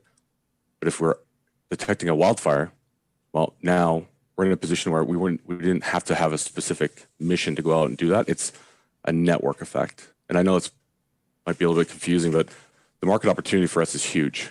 We as a company though, like the heart of it, we see wildfire as this existential problem. Like we probably don't look at greenhouse gas emissions and think wildfire is a way that we can look at reducing what our total greenhouse gas output as a country is. But here in Alberta, everybody focuses on the GHG emissions from the oil sands in the energy sector. When in reality, in 2019, the greenhouse gas emissions in Alberta were double what they were from the oil sands from wildfire. Is that So true? this is one of these massive challenges that have, yep. Wow. And that was 2019. So this isn't just about like making people safer and smarter. Like, you know, as we're looking to scale this company up, this is the moonshot that most people kind of talk about. What do you want this company to eventually turn into? We don't want it to turn into a defense contractor, because that's the problem that we're trying to solve, is bridging this gap really between like Lockheed Martin and Best Buy, where people think drones, they think, oh, I bought my grandson a drone. Okay, there's a use for them, but those aren't the drones you need to save a city. So data at scale, that's really what we're looking at doing as a company, and having this essentially scale out. Do you see, I mean, are municipalities, are provinces, I mean, is the federal government, are you playing ball with them? Are you talking to them? Do you think that decision makers are seeing the value here in what you're offering? I'll frame it like this. Yeah, it's a good question, because I can't really give you an answer. We've talked to a lot of people at the provincial and at the federal level for leadership. It's a no-brainer. If you can do something cheaper and get a way better effect, as in like detecting fires earlier, or if you can fly and inspect train tracks to make sure that you detect defects earlier before a train derails, it's a no-brainer. The challenge that we're running into is that, especially for a lot of companies like startups, dealing with government, there's this gigantic kill zone dealing with them. You can starve outside the castle gates, so to speak. And probably an easy analogy is you look at what happened with COVID-19. Everybody right out of the gate positioned and said, we're with first responders, the people and the healthcare professionals on the front lines, we're with you. And then we said, what do you need first? Well, we need PPE, we need this, we need that. While in the background, everybody started working on vaccines, right? A lot of hard decisions were made along there. If you look at wildfire, we've known that this has been a problem forever, or at least for, say, like the last 50 or 60 years. Decision makers can buy in, but it's dealing in government, it's the machine. How can you get through that machine? Like we have letters, like Mayor Allan Inquiry from Sturgeon County. She's written a letter to the red tape reduction minister on our behalf. And still, what we actually find ourselves in right now, Ryan, is we can't actually get a contract with the province of Alberta to do this type of work because of an internal contracting change. So all the contracts from last year just unilaterally got extended. So that's not just for what we do, but that's for, fire suppressant, helicopter contracts. And they said, well, COVID, we're making a change. So what we're doing right now is we're finding, like, we're not just going to sit and pout about it. What we found is, like, Sturgeon County, we've worked with them last fall, for example, doing flood mapping. So they had information and data. So over the winter, they could make a plan and be in position so that if there was flooding this year, how are they going to react to that and get ahead of the curve, become proactive? In the same way, Parkland County called us. We went out there, we flew that fire the first night, the next morning we briefed them and we said, here's the fire boundary, which you've probably seen before, but here's 137 hotspots. And they're like, okay, that's a lot of information. Like, okay, here are the 12 that are within 100 meters of a structure. Wow. So, oh, and by the way, at 3 a.m., the wind shifted. So your plan of putting 40 firefighters on the north side of the fire, redeploy those guys on the east side. Now, that was what they ended up doing. We're just here to support. So, right? Cole, there's always going to be that error and omissions insurance and try and stick it. Yeah, sure. Carry good insurance. That's good advice for any business owner. So, but there's always going to be, I'm fascinated by conversations around robotics and AI, and I'm just, it blows my mind every single time. But, especially where there's that marriage of tech and humanity. And when you talk about using AI to determine where you'll deploy the firefighters, for example, I mean, do you ultimately, this might be a dumb question, but do you ultimately see a day where bigger drones with more capacity or even pilotless, choppers or whatever the case may be? I mean, can you take the humans out of wildland fire response, I guess is what I'm asking. Can your AI pick up on 137 hotspots and a dozen drones over the next 10 hours are going to go and put each one of them out based on an algorithm? I mean, am I thinking 50 years into the future here, or is that in 5? Well, the easy way to put this is, so there's a couple questions in there, Ryan. One, AI is not a replacement for people. What technology can do is reduce a lot of the hands and feet skills that have to be built, right? You don't have to now fly a plane manually. We have a computer that helps you do that more effectively. For understanding a really complex problem like, early leak detection, people can't just sit there and watch a TV monitor for 24 hours a day and pick up those small details. AI is perfect at that. You look at what the future of flight is, like we have autonomous air taxis in development. We have a whole number of different things coming through. Like the next 100 years of aviation is going to be autonomous. The funny part is all that has to really get sorted out in the next 2.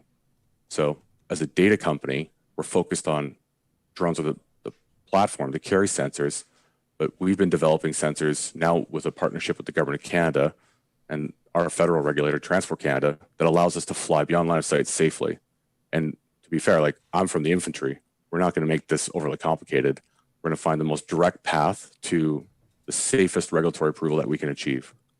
So our drones have essentially an airborne radar system that allows them to do exactly what a manned aircraft can do if they could see at night and have X-ray vision.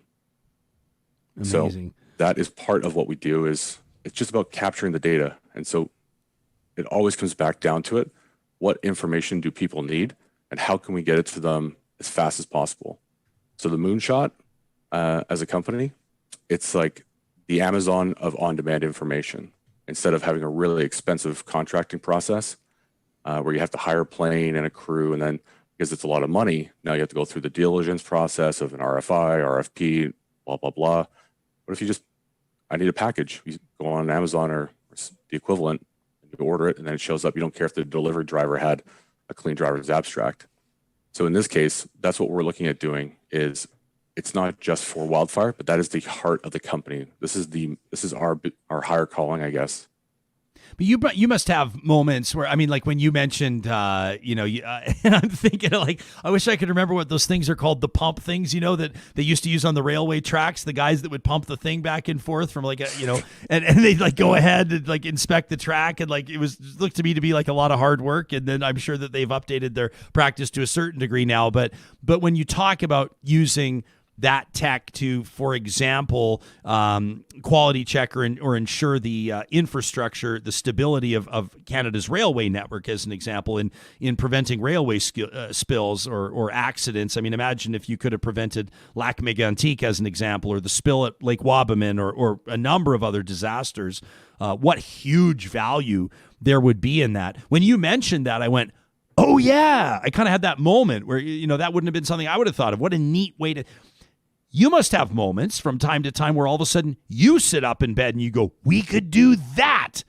What would be an example of something where even maybe you went, you had that eureka moment of how Pegasus could assist in something or change the game and how we respond or react or get ahead of something? Well, there's a fairly recent one, Ryan. We've coming from the military, I always believed that, and the rest of the team, we've always believed that first responders would want this information because that's what, like, we would have killed people seriously to have this type of technology overseas. We thought first responders here on the front lines would want that. And then what we run into is that people don't really like to try stuff new or make big changes. So we still want to make sure that the people on the front lines, the first responders filling sandbags or cutting fire guards, they have the information to be safer and smarter. Okay, market readiness. Are they really ready to change or try something new? No matter how many Fort McMurrays or Lyttons or like Grand Prairies or high levels we have. Well, you know who does? Insurance companies, municipalities who are insured. And, you know, this year the province of Alberta has a $2.5 billion contingency fund. They're budgeting that we're probably likely to have, on top of the normal budget, about $2.5 billion in disaster costs this year. And that budget came out in March before drought and everything else. So you look at, you know, the aha moments. Well, if we are smarter and faster, detecting for like leak detection for a right of way on a pipeline. What if we have the safest pipelines on the planet because we're constantly monitoring them with high quality data? Or we're the first people out there to find that missing hiker. Like, you can go to Jasper National Park. Okay, if you get lost, you have a 4-hour countdown and you're probably going to get found, or somebody will be able to locate you. I mean, like, the opportunities are pretty wild, but the insurance one is a recent one where, you know, insurance companies, like, they have their own policy sometimes with bigger insurance companies. So Fort McMurray is somewhere north of $10 billion in disaster costs, and it's not resolved because they don't even have enough data on what happened. They exercise their own insurance policy with the bigger insurance companies. This type of data would solve that challenge. So we're not all trying to figure out, okay, what is this eventually all going to cost us? It's fascinating stuff, and it, you know, it is the truth, whether we like it or not. That you know, sometimes for a lot of people, you know, we'll say that, you know, we can you know, make wildland firefighting more safe for people, or we can do this in a way that makes more, and people go, yeah, and then you go, it can save us money, and people go, oh, well, then we should do it. For a lot of people, it's the bottom line conversation. For a lot of people, it's like, what is the cost benefit analysis? And when you can make that, that's a powerful one.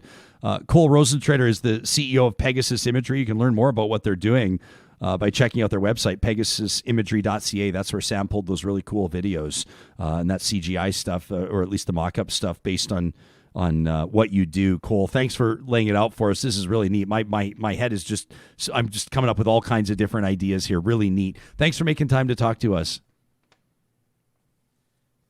No, definitely. And just for context, we've got 14-foot wide wings. So, I mean, if you have one of those 420 Real Pack stickers, send some over our way. You put a Real Talk sticker on what? Yeah, you got it. We'll get that in the mail to you today, pal. Yeah, there's no problem with that. You got it. Thanks, Cole. Have a great rest of your week. Yeah, nice job. What an interesting story. That's fascinating. You know what? As soon as he was talking about one of our audience members, Mark Doran, who's actually been on the show before, talking about Alberta's orphan wells, and Mark does a ton of advocacy work on that. Mark was talking about how air quality is affected from what he calls fugitive natural emissions year-round. Yeah. And then in the summer from smoke as well. And then Mark went on to say these drones, this type of tech can find fugitive gas emissions. And Mark says people like me know that there are hundreds of thousands of sites in Alberta, and they can prove that they exist. Heidi says, I have a friend who started as a wildland firefighter and is now a safety officer. This tech could be used in that field as well to assist safety officers in better assessing risk for communities. This doesn't have a lot to do with this, but in a way, I'm like 5 years behind everybody else, but I finally watched 1917 this weekend, and Sam Mendes film, and first of all, wow.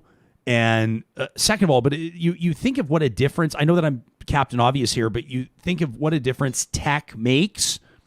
Like the premise of the film is that these two British soldiers were sent on a 9-kilometer journey to deliver a message to stop an ill-fated and doomed military advancement. And the risks that they take, I feel like I should even issue spoiler alerts even for folks like me who are taking years and years to watch the film, but the risks that they take to deliver a handwritten letter with orders. And you think right now of how military operates and how different that is, and how tech, I mean, obviously tech can create more casualties. I mean, you think of drone attacks, state-sanctioned drone attacks on communities, et cetera. I realize I'm opening cans every 5 seconds here. But at the same time, how tech can also protect lives and ensure more safety of people. And I just think it's fascinating. And you said save money. Like that's what a lot of people, that's the number one thing that a lot of people care about, whether they'd say it out loud or not. The other thing, I mean, he was talking about, I just wanted to do a quick fact check.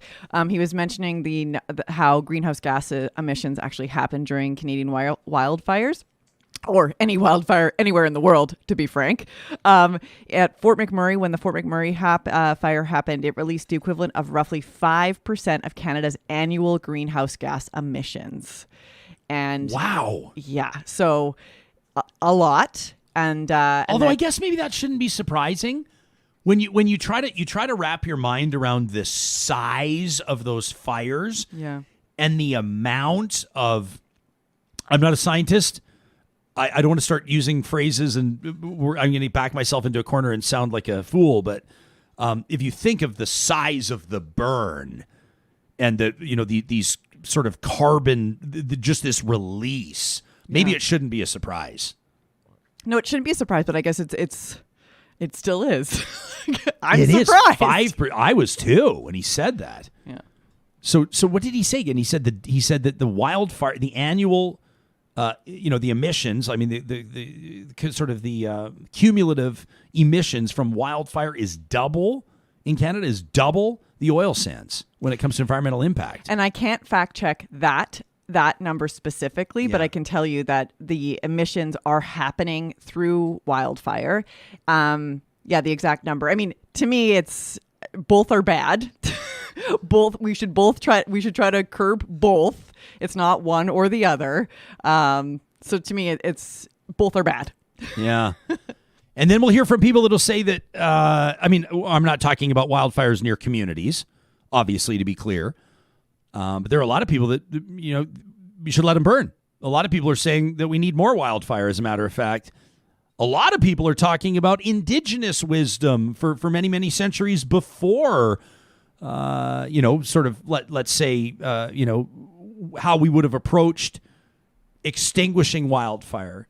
And forest management. So it's part of the forest management cycle. But there's a long and storied history, a cultural history to it, right?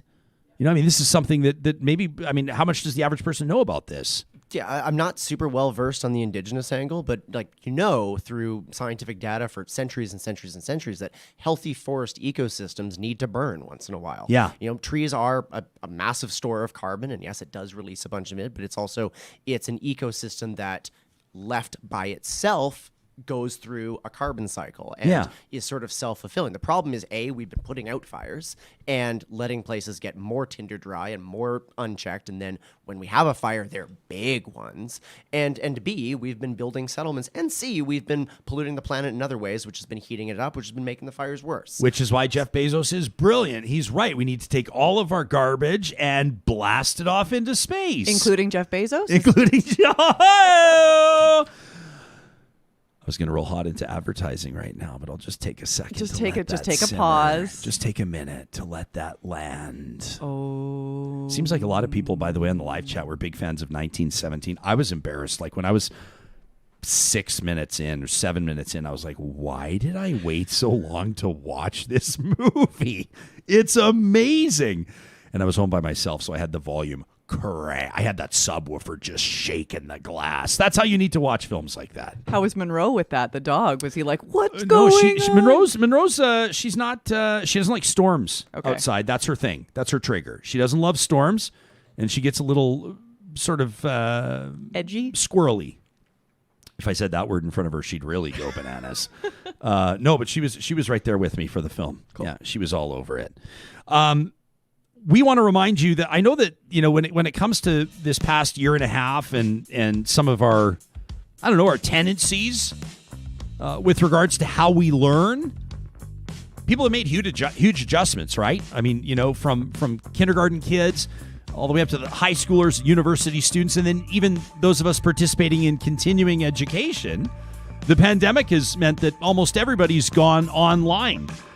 But back to school this fall, it's not just for the kids either. It could be back to school for you as well. And I know that many of us are fatigued, let's be honest, from all the screen time, right? From being in front of computers for like 18 months in a row. So you've taken the opportunity to get outside and explore and remember what it's like to breathe that air, to get out into the great outdoors. Well, when you're thinking of what your quote unquote new normal is, consider now your newly acquired skills and that familiarity you've developed when it comes to getting online.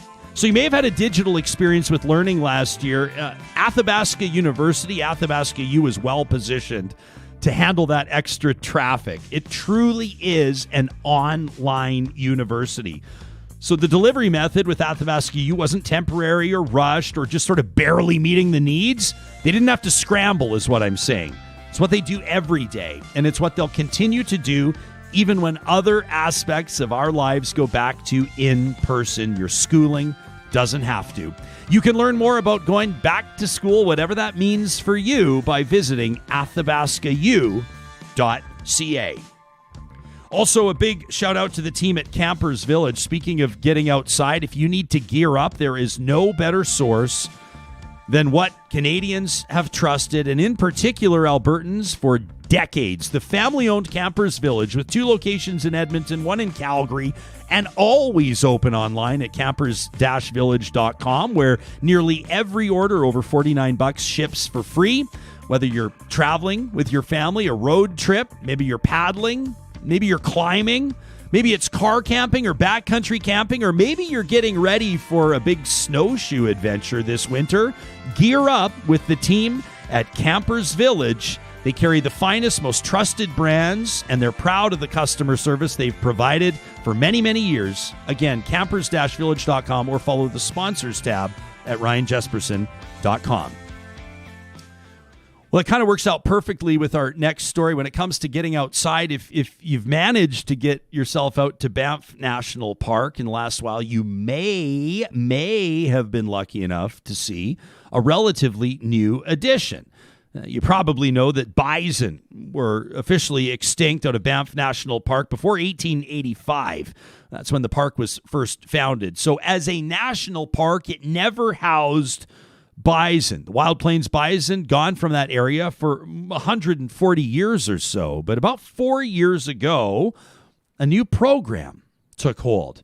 Bison from Elk Island National Park, just east of Edmonton, were introduced, and on July 29th of 2018, Parks Canada released 31 bison into Banff National Park. Well, the story continues to grow in more ways than one, and it's a real pleasure to welcome to the program Karsten Heuer, who's been serving with Parks Canada as a warden for more than 25 years. Today, he leads the Banff National Park Reintroduction program, which is being declared a real success. Karsten, it's a pleasure to welcome you to the show. Thanks for joining us on Real Talk. Good morning, Ryan. Thanks for having me. This is a really, really neat story. I don't even really know where to start. I think, to be honest, I want to rewind about 150 years, if you'd humor us. Can you talk to us about what we know about the history of bison in the area before that extinction? Yeah, I mean, bison existed in the estimates are 30 to 60 million animals across the Great Plains and into the foothills and into the mountains across Western North America back in the 1700s up to the late 1800s. And then a combined series of pressures, if you will, led to their extinction. And those were everything from very overt hunting to try and exterminate bison, to then force Indigenous people onto reserves, so taking their mainstay food and clothing source away. so almost as a item of war or method of war, if you will. To their hides were really valuable for the belting in industrial plants in Europe. And so during the Industrial Revolution, the hides became a huge pressure point for bison being killed off as well. And then the advance of the railway and settlers, and literally for sport outside of the train, sometimes hundreds of bison would be felled and their meat wasting on the landscape. And then their bones finally were collected for fertilizer. So there was all these series of oppressive forces that led to their overall extinction, which is, really hard to fathom. 30 to 60 million animals reduced down to just a few hundred. And fortunately, amongst those just a few hundred, a few dozen ended up in Elk Island back in 1907. And so those are original animals with original genetics from North America. And it was that source of animals that remains at Elk Island that now has become the seed stock, if you will, for reintroductions throughout the world, everywhere from Siberia to Banff National Park. Karsten, I promise that this comparison will make sense, or at least I hope it will. But if you talk to anybody that's into classic cars, the one thing that someone will say, if they're very proud of the classic car, and typically it's to justify an appraised value, they'll say the numbers match. In other words, this is the original motor that was in it. This is the original transmission that was in it. I didn't have something built from Tennessee and shipped up here and dropped in. This is original. How important is it to you that the bison from Elk Island and now in Banff National Park are descendants with that original genetic makeup or the original genes out of the plains bison that, of course, habited in the millions, as you said, a couple of centuries ago? That original genetic seed stock is really important because it's where the knowledge, both the physical knowledge and the mental knowledge and the cultural knowledge for these animals reside, is in that DNA for how to survive in landscapes like the ones we've reintroduced them into. And we see that innate knowledge coming out in these animals over the last 4 years as we've reintroduced them into the mountains. And we kind of thought, oh, geez, are they going to know how to climb steep slopes? I mean, they've been in Elk Island for the last several decades, which is relatively flat. Are they going to know how to cross wild rivers? For instance, there's no flowing water in Elk Island. Well, these guys pretty much learned and knew how to do all those things immediately. And they are now, particularly in summer, they are occupying habitat in the mountains that's, I think, in our minds, more akin to sheep and mountain goat habitat. I mean, they're up high feeding on that really nutritious vegetation that follows as the snow line recedes. It's kind of like, those first sprigs of fresh spinach that are tender in your garden, rather than the bolted stuff in late summer that's tough and bitter. That's what these bisons are keying into right now as we're chatting. And it partly because of that genetic knowledge, that genetic memory. They were never diluted due to cattle genes introgressing into their genetic makeup. These are the real thing. And I think that's really showing now that they can pull on that archaic knowledge of their ancestors. And one cool thing that's also happening, Ryan, is these bison are actually reactivating old wallows. So these wallows are where bison roll and shed their fur and cake on the dust and the dirt to, satisfy that itch that they have from insects. And it's also a way that they transmit their scent and particularly the bulls and rhet sort of display to the females how powerful they are and smelly. And anyway, these bison now in Banff are actually reactivating old wallows of their ancestors from hundreds of years ago before they went extinct. And sometimes they're even unearthing, as they reactivate these wallows and get the soil churning again, they're unearthing their ancestors' bones, which we sometimes take a little sample and send off for radiocarbon dating and come back anywhere from just a few hundred years old to 2,700 years old. Wow. So it almost sends shivers up and down your spine when you realize that there's this ancestral genetic knowledge and this ancestral story in the landscape.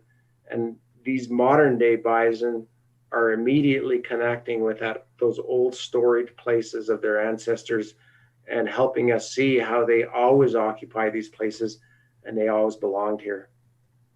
I've been lucky enough to get, obviously not in the wild. I want to be clear about this, but I did a feature story for a television station with a bison rancher. And so in a controlled circumstance, I was able to get very up close and personal, as a matter of fact, to feed them from the bed of a pickup truck. And then my cousin John actually keeps a bison on his property in a pen, so we're able to get real close to it.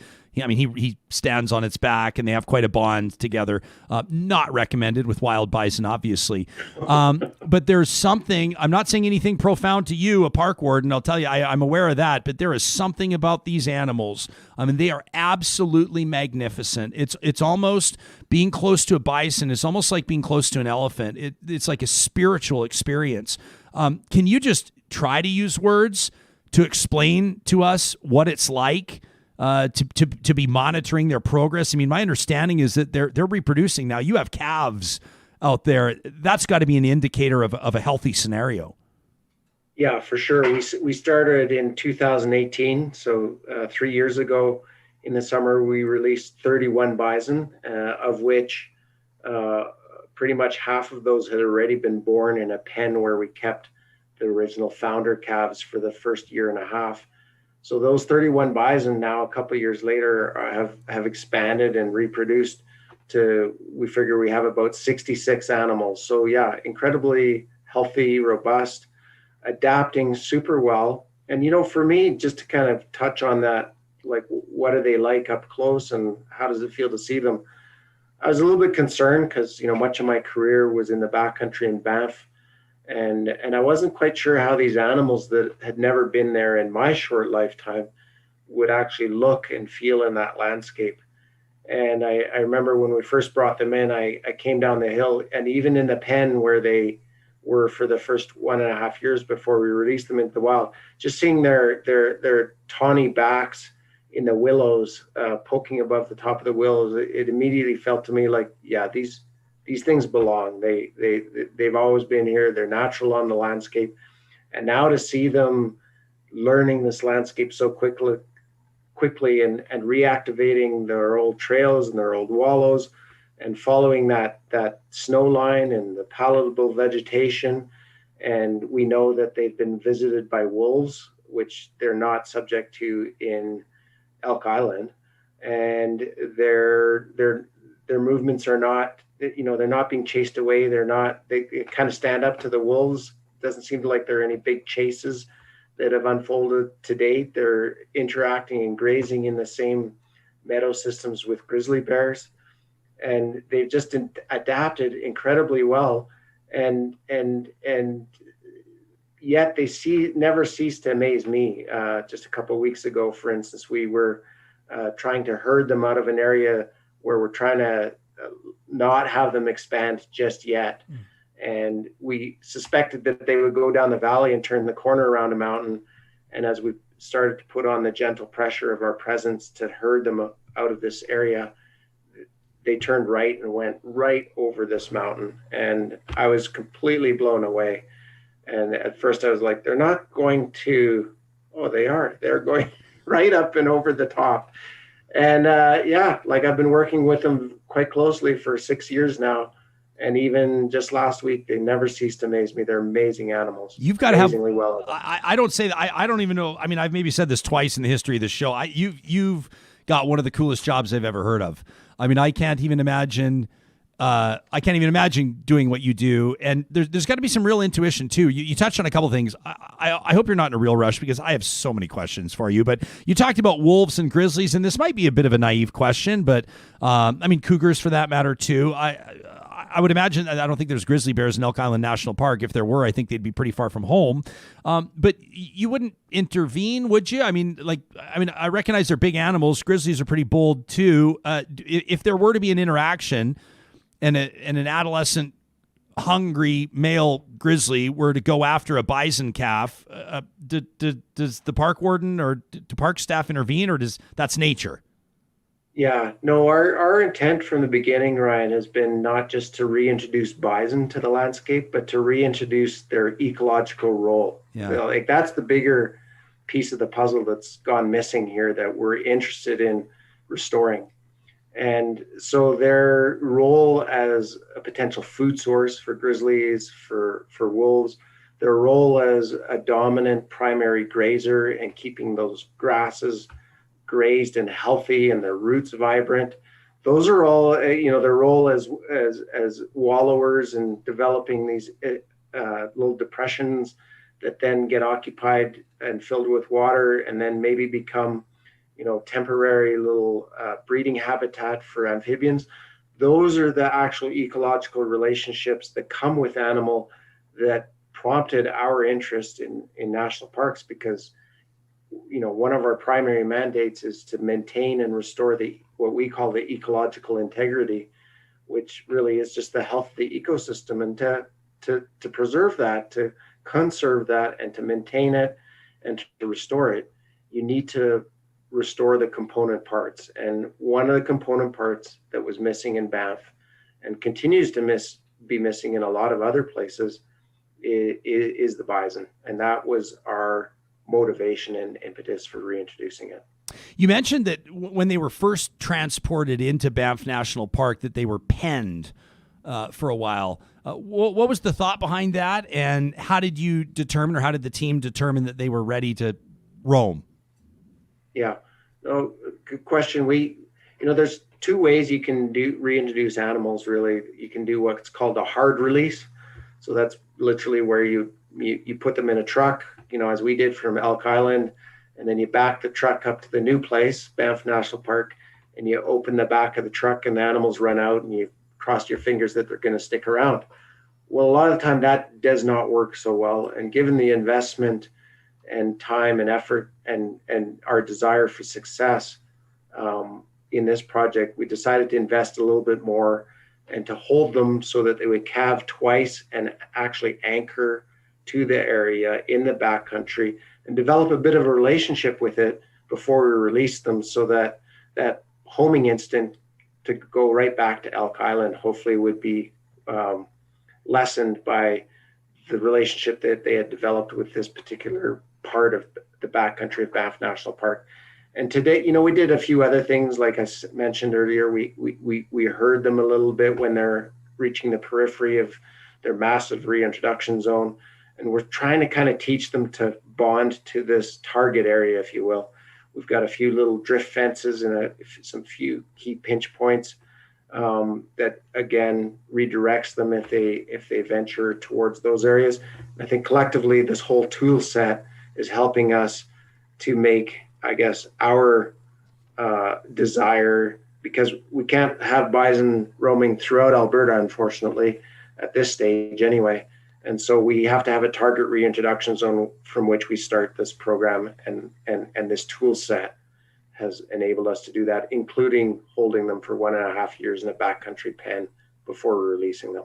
Karsten, how much is Parks Canada, would you say, paying attention to this in the context of potential reintroduction in other national parks? Yeah, I think quite a bit, but each park has a unique set of circumstances. And it was really interesting, even during the consultation phases in the lead up to us doing this here, there was a lot of tentativeness and hesitancy on the part of different stakeholders and the public in general. And I can completely understand that, because, nobody, because these bison have been missing for 140 years. So nobody in their lifetime currently has ever had the experience of living with wild bison. And I think, we as humans, we tend to fear the unknown. We kind of often assume the worst. And so there was a lot of concern that, you would release these bison and before you know it, they would escape and they'd be rampaging through ranchers' fences way to the east, and maybe even like going down the main street of some of the small towns and crushing cars, like those. But now, by starting small and starting in a remote area and starting just these initial 4 years, has helped people develop those comfort levels where we can start maybe to talk about doing something similar in other places or expanding this program. I mean, those are all big hanging questions that are out there right now. But there are other groups, like a lot of Indigenous nations, who are taking it upon themselves to, because obviously, there's a huge cultural connection for so many Plains tribes. And so, for instance, down in the Waterton area, outside of Waterton, both to the south in the U.S., but also to the east on the Kenai or the Blood Reserve, they are undertaking rematriation, reintroduction programs with bison themselves. And who knows, maybe one day some of those might spread to a landscape like Waterton. Yeah, that'd be incredible. It's one of my next questions. I wanted to just go there now. I wanted to ask you if you see this almost, maybe if not the driving force or the original impetus, but do you see this in a way as an angle on reconciliation? Oh, it's huge. The amount of enthusiasm there's been for the Banff project and inclusion of Indigenous nations. They helped us at the beginning phases with a lot of the design around the project, and we've helped them facilitate a number of blessing ceremonies to kind of spiritually prepare these particular bison from Elk Island to want to stay in a place like Banff once we relocated them here and reintroduced them. And, I don't doubt for a second, I'm trained as a Western scientist, but I don't doubt for a second that those are really important things that needed to be done that, in Parks Canada, we failed to do that in other places in the past. We're trying to learn from those mistakes, and that kind of inclusion about the spiritual preparation, not just the physical, biophysical preparation for these animals to come to a new landscape and feel like it's home. I think those are largely responsible for the success that we've seen so far. I think it's just a remarkable story. Have you faced any blowback? Has it been perceived as controversial by anybody, or have there been challenges along the way? Oh, I'd say minor ones. And I think, again, we were dealing with, in a lot of our consultations with the ranching community to the east of Banff National Park. We're kind of blessed with an area where there's a 20 to 50 kilometer buffer between Banff National Park and where the first private ranches are.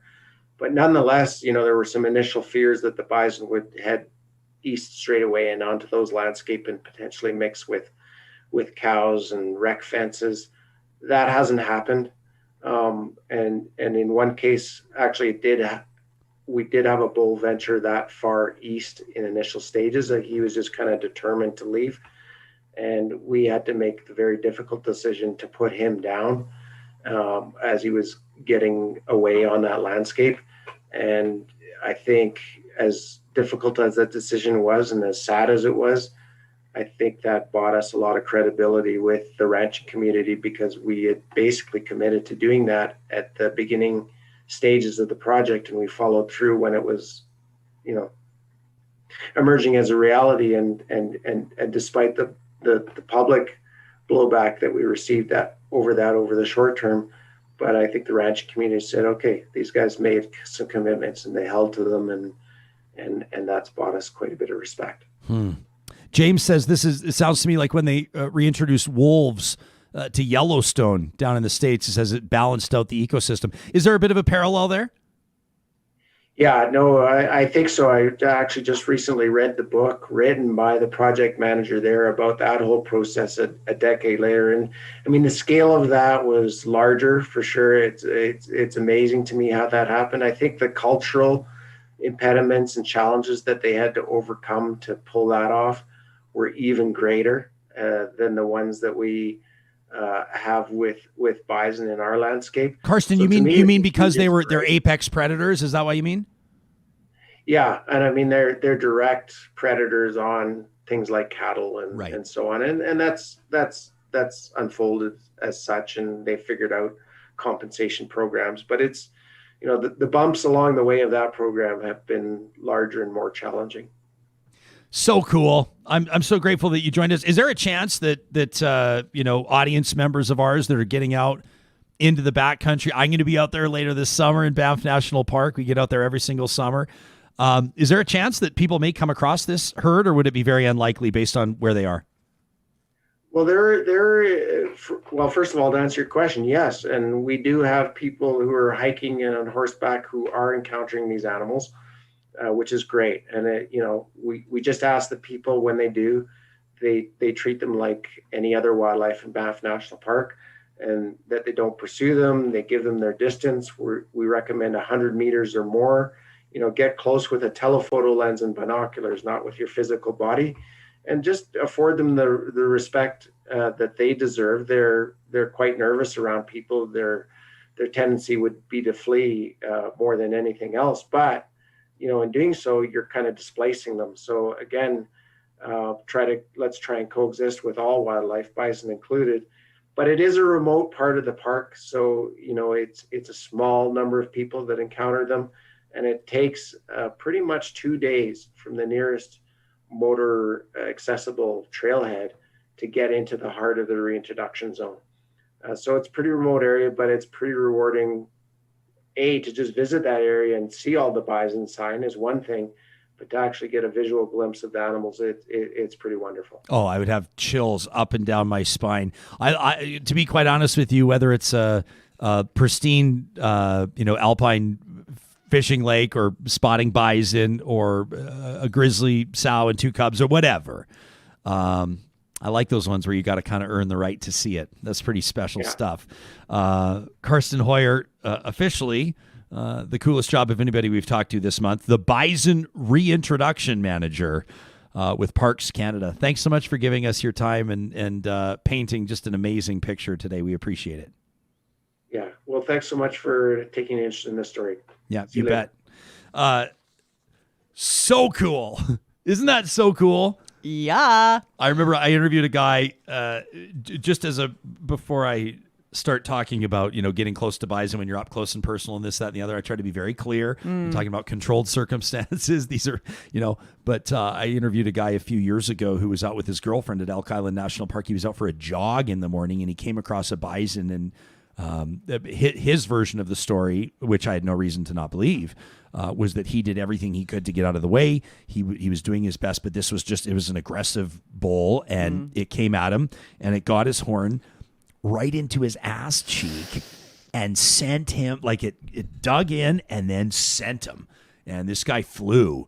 He was actually lucky to survive. The guy's got a great, I didn't see the injury, but he told me, I said, like, how deep was it? Like, do you have do you get ripped a new one? Is that what you're trying to say? Yeah, he literally got ripped a new one. Yeah. And it was quite a serious injury, actually. But he was like, if you're going to get gored by a bison, that's pretty much, if you could pick anywhere on your body, that's pretty much where you want to get gored. Because it's fleshy? Yeah. It's like, where else do you, like, if it's in there 3 or 4 inches, like, where else do you want that on your body? I think ass cheek is probably choice number 1.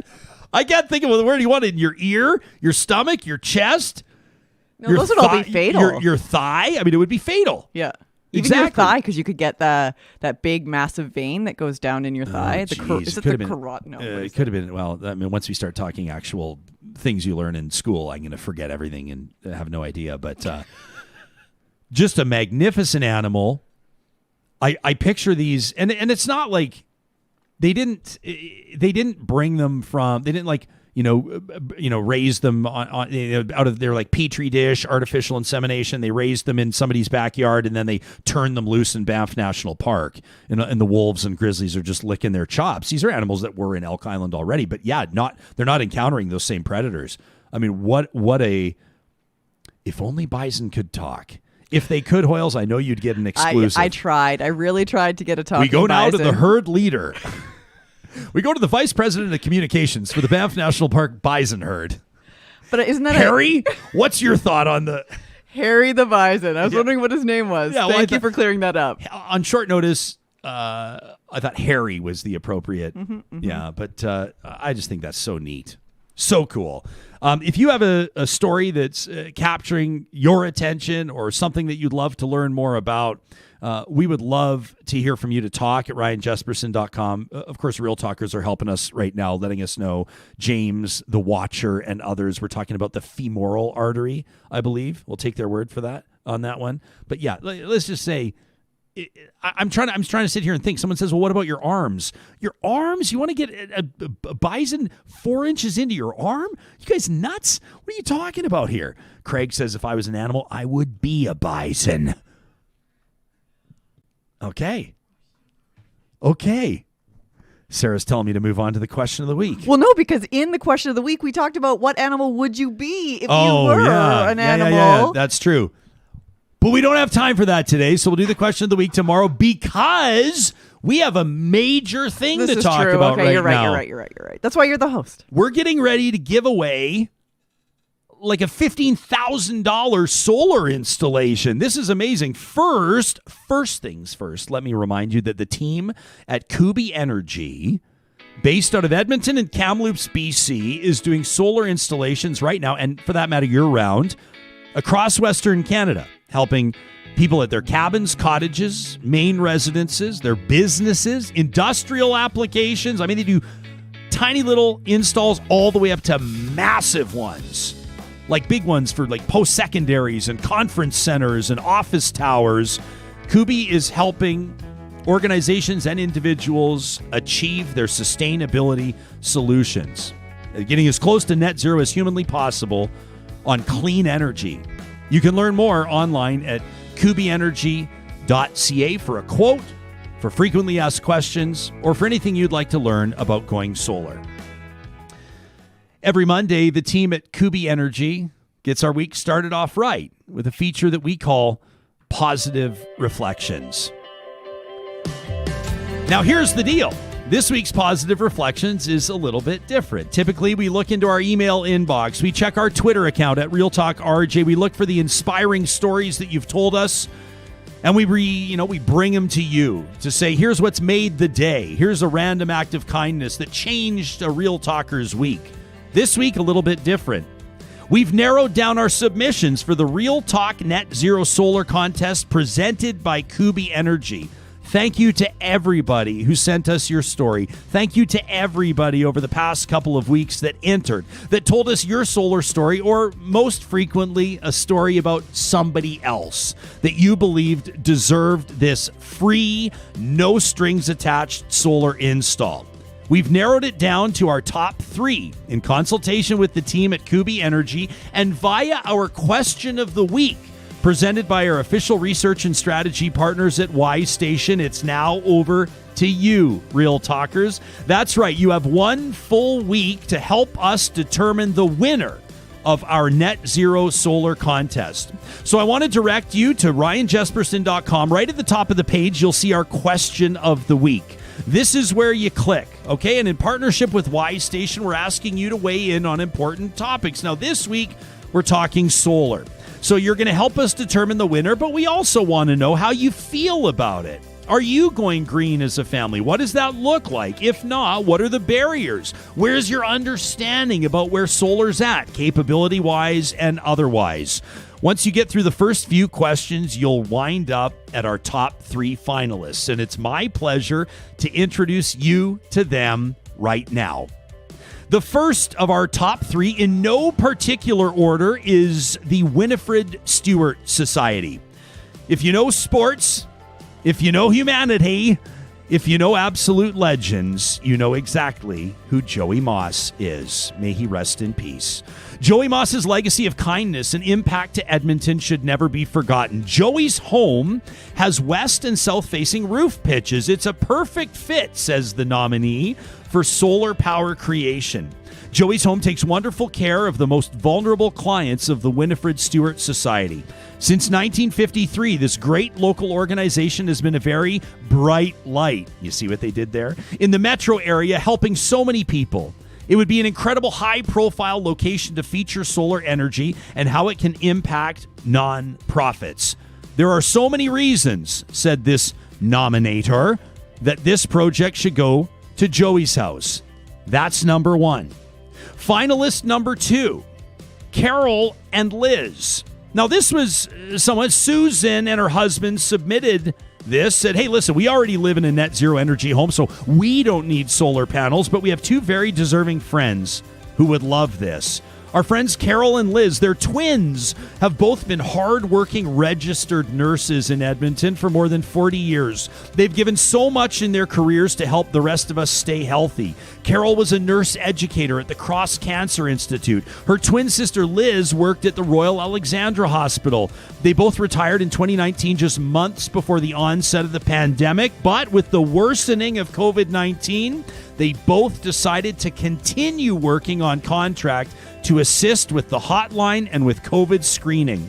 Now, as the urgency of the pandemic seems to be waning, they're preparing to enjoy their well-deserved retirement.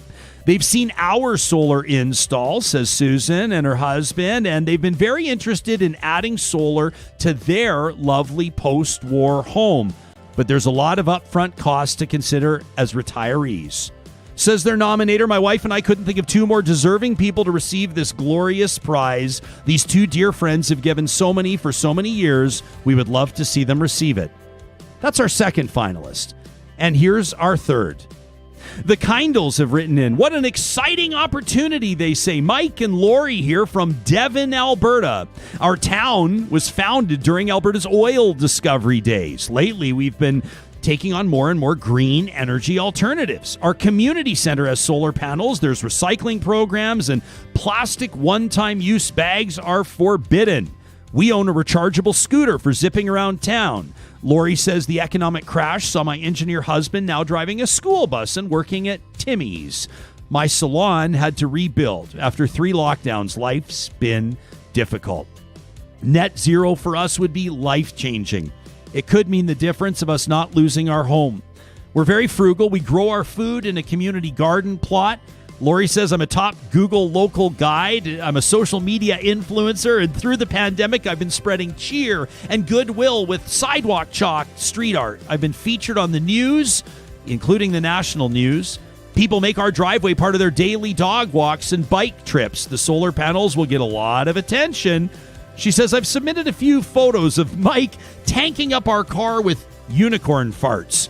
I'm getting a swift kick in the butt by Granny for relying on non-renewables. Says Mike and Lori, thank you for your consideration. You can see their chalk art. It's absolutely remarkable. The Kindles are our third finalist of 3. When you click next, you'll see the screen where we ask you to make a difficult decision. Which finalist will you choose? The Winifred Stewart Society, Carol and Liz, or the Kindles? You have until Sunday night to cast your vote. We'd love for you to do it today or as soon as possible. Thank you to the team at Kubi Energy for making this possible, and thank you to everybody who submitted an entry in one of the favorite contests I've ever been a part of. Next week, at this time, we'll find out who's won that solar install, who's won free clean energy for the next 30 years. Make it a great week, Real Talkers, and we'll see you tomorrow.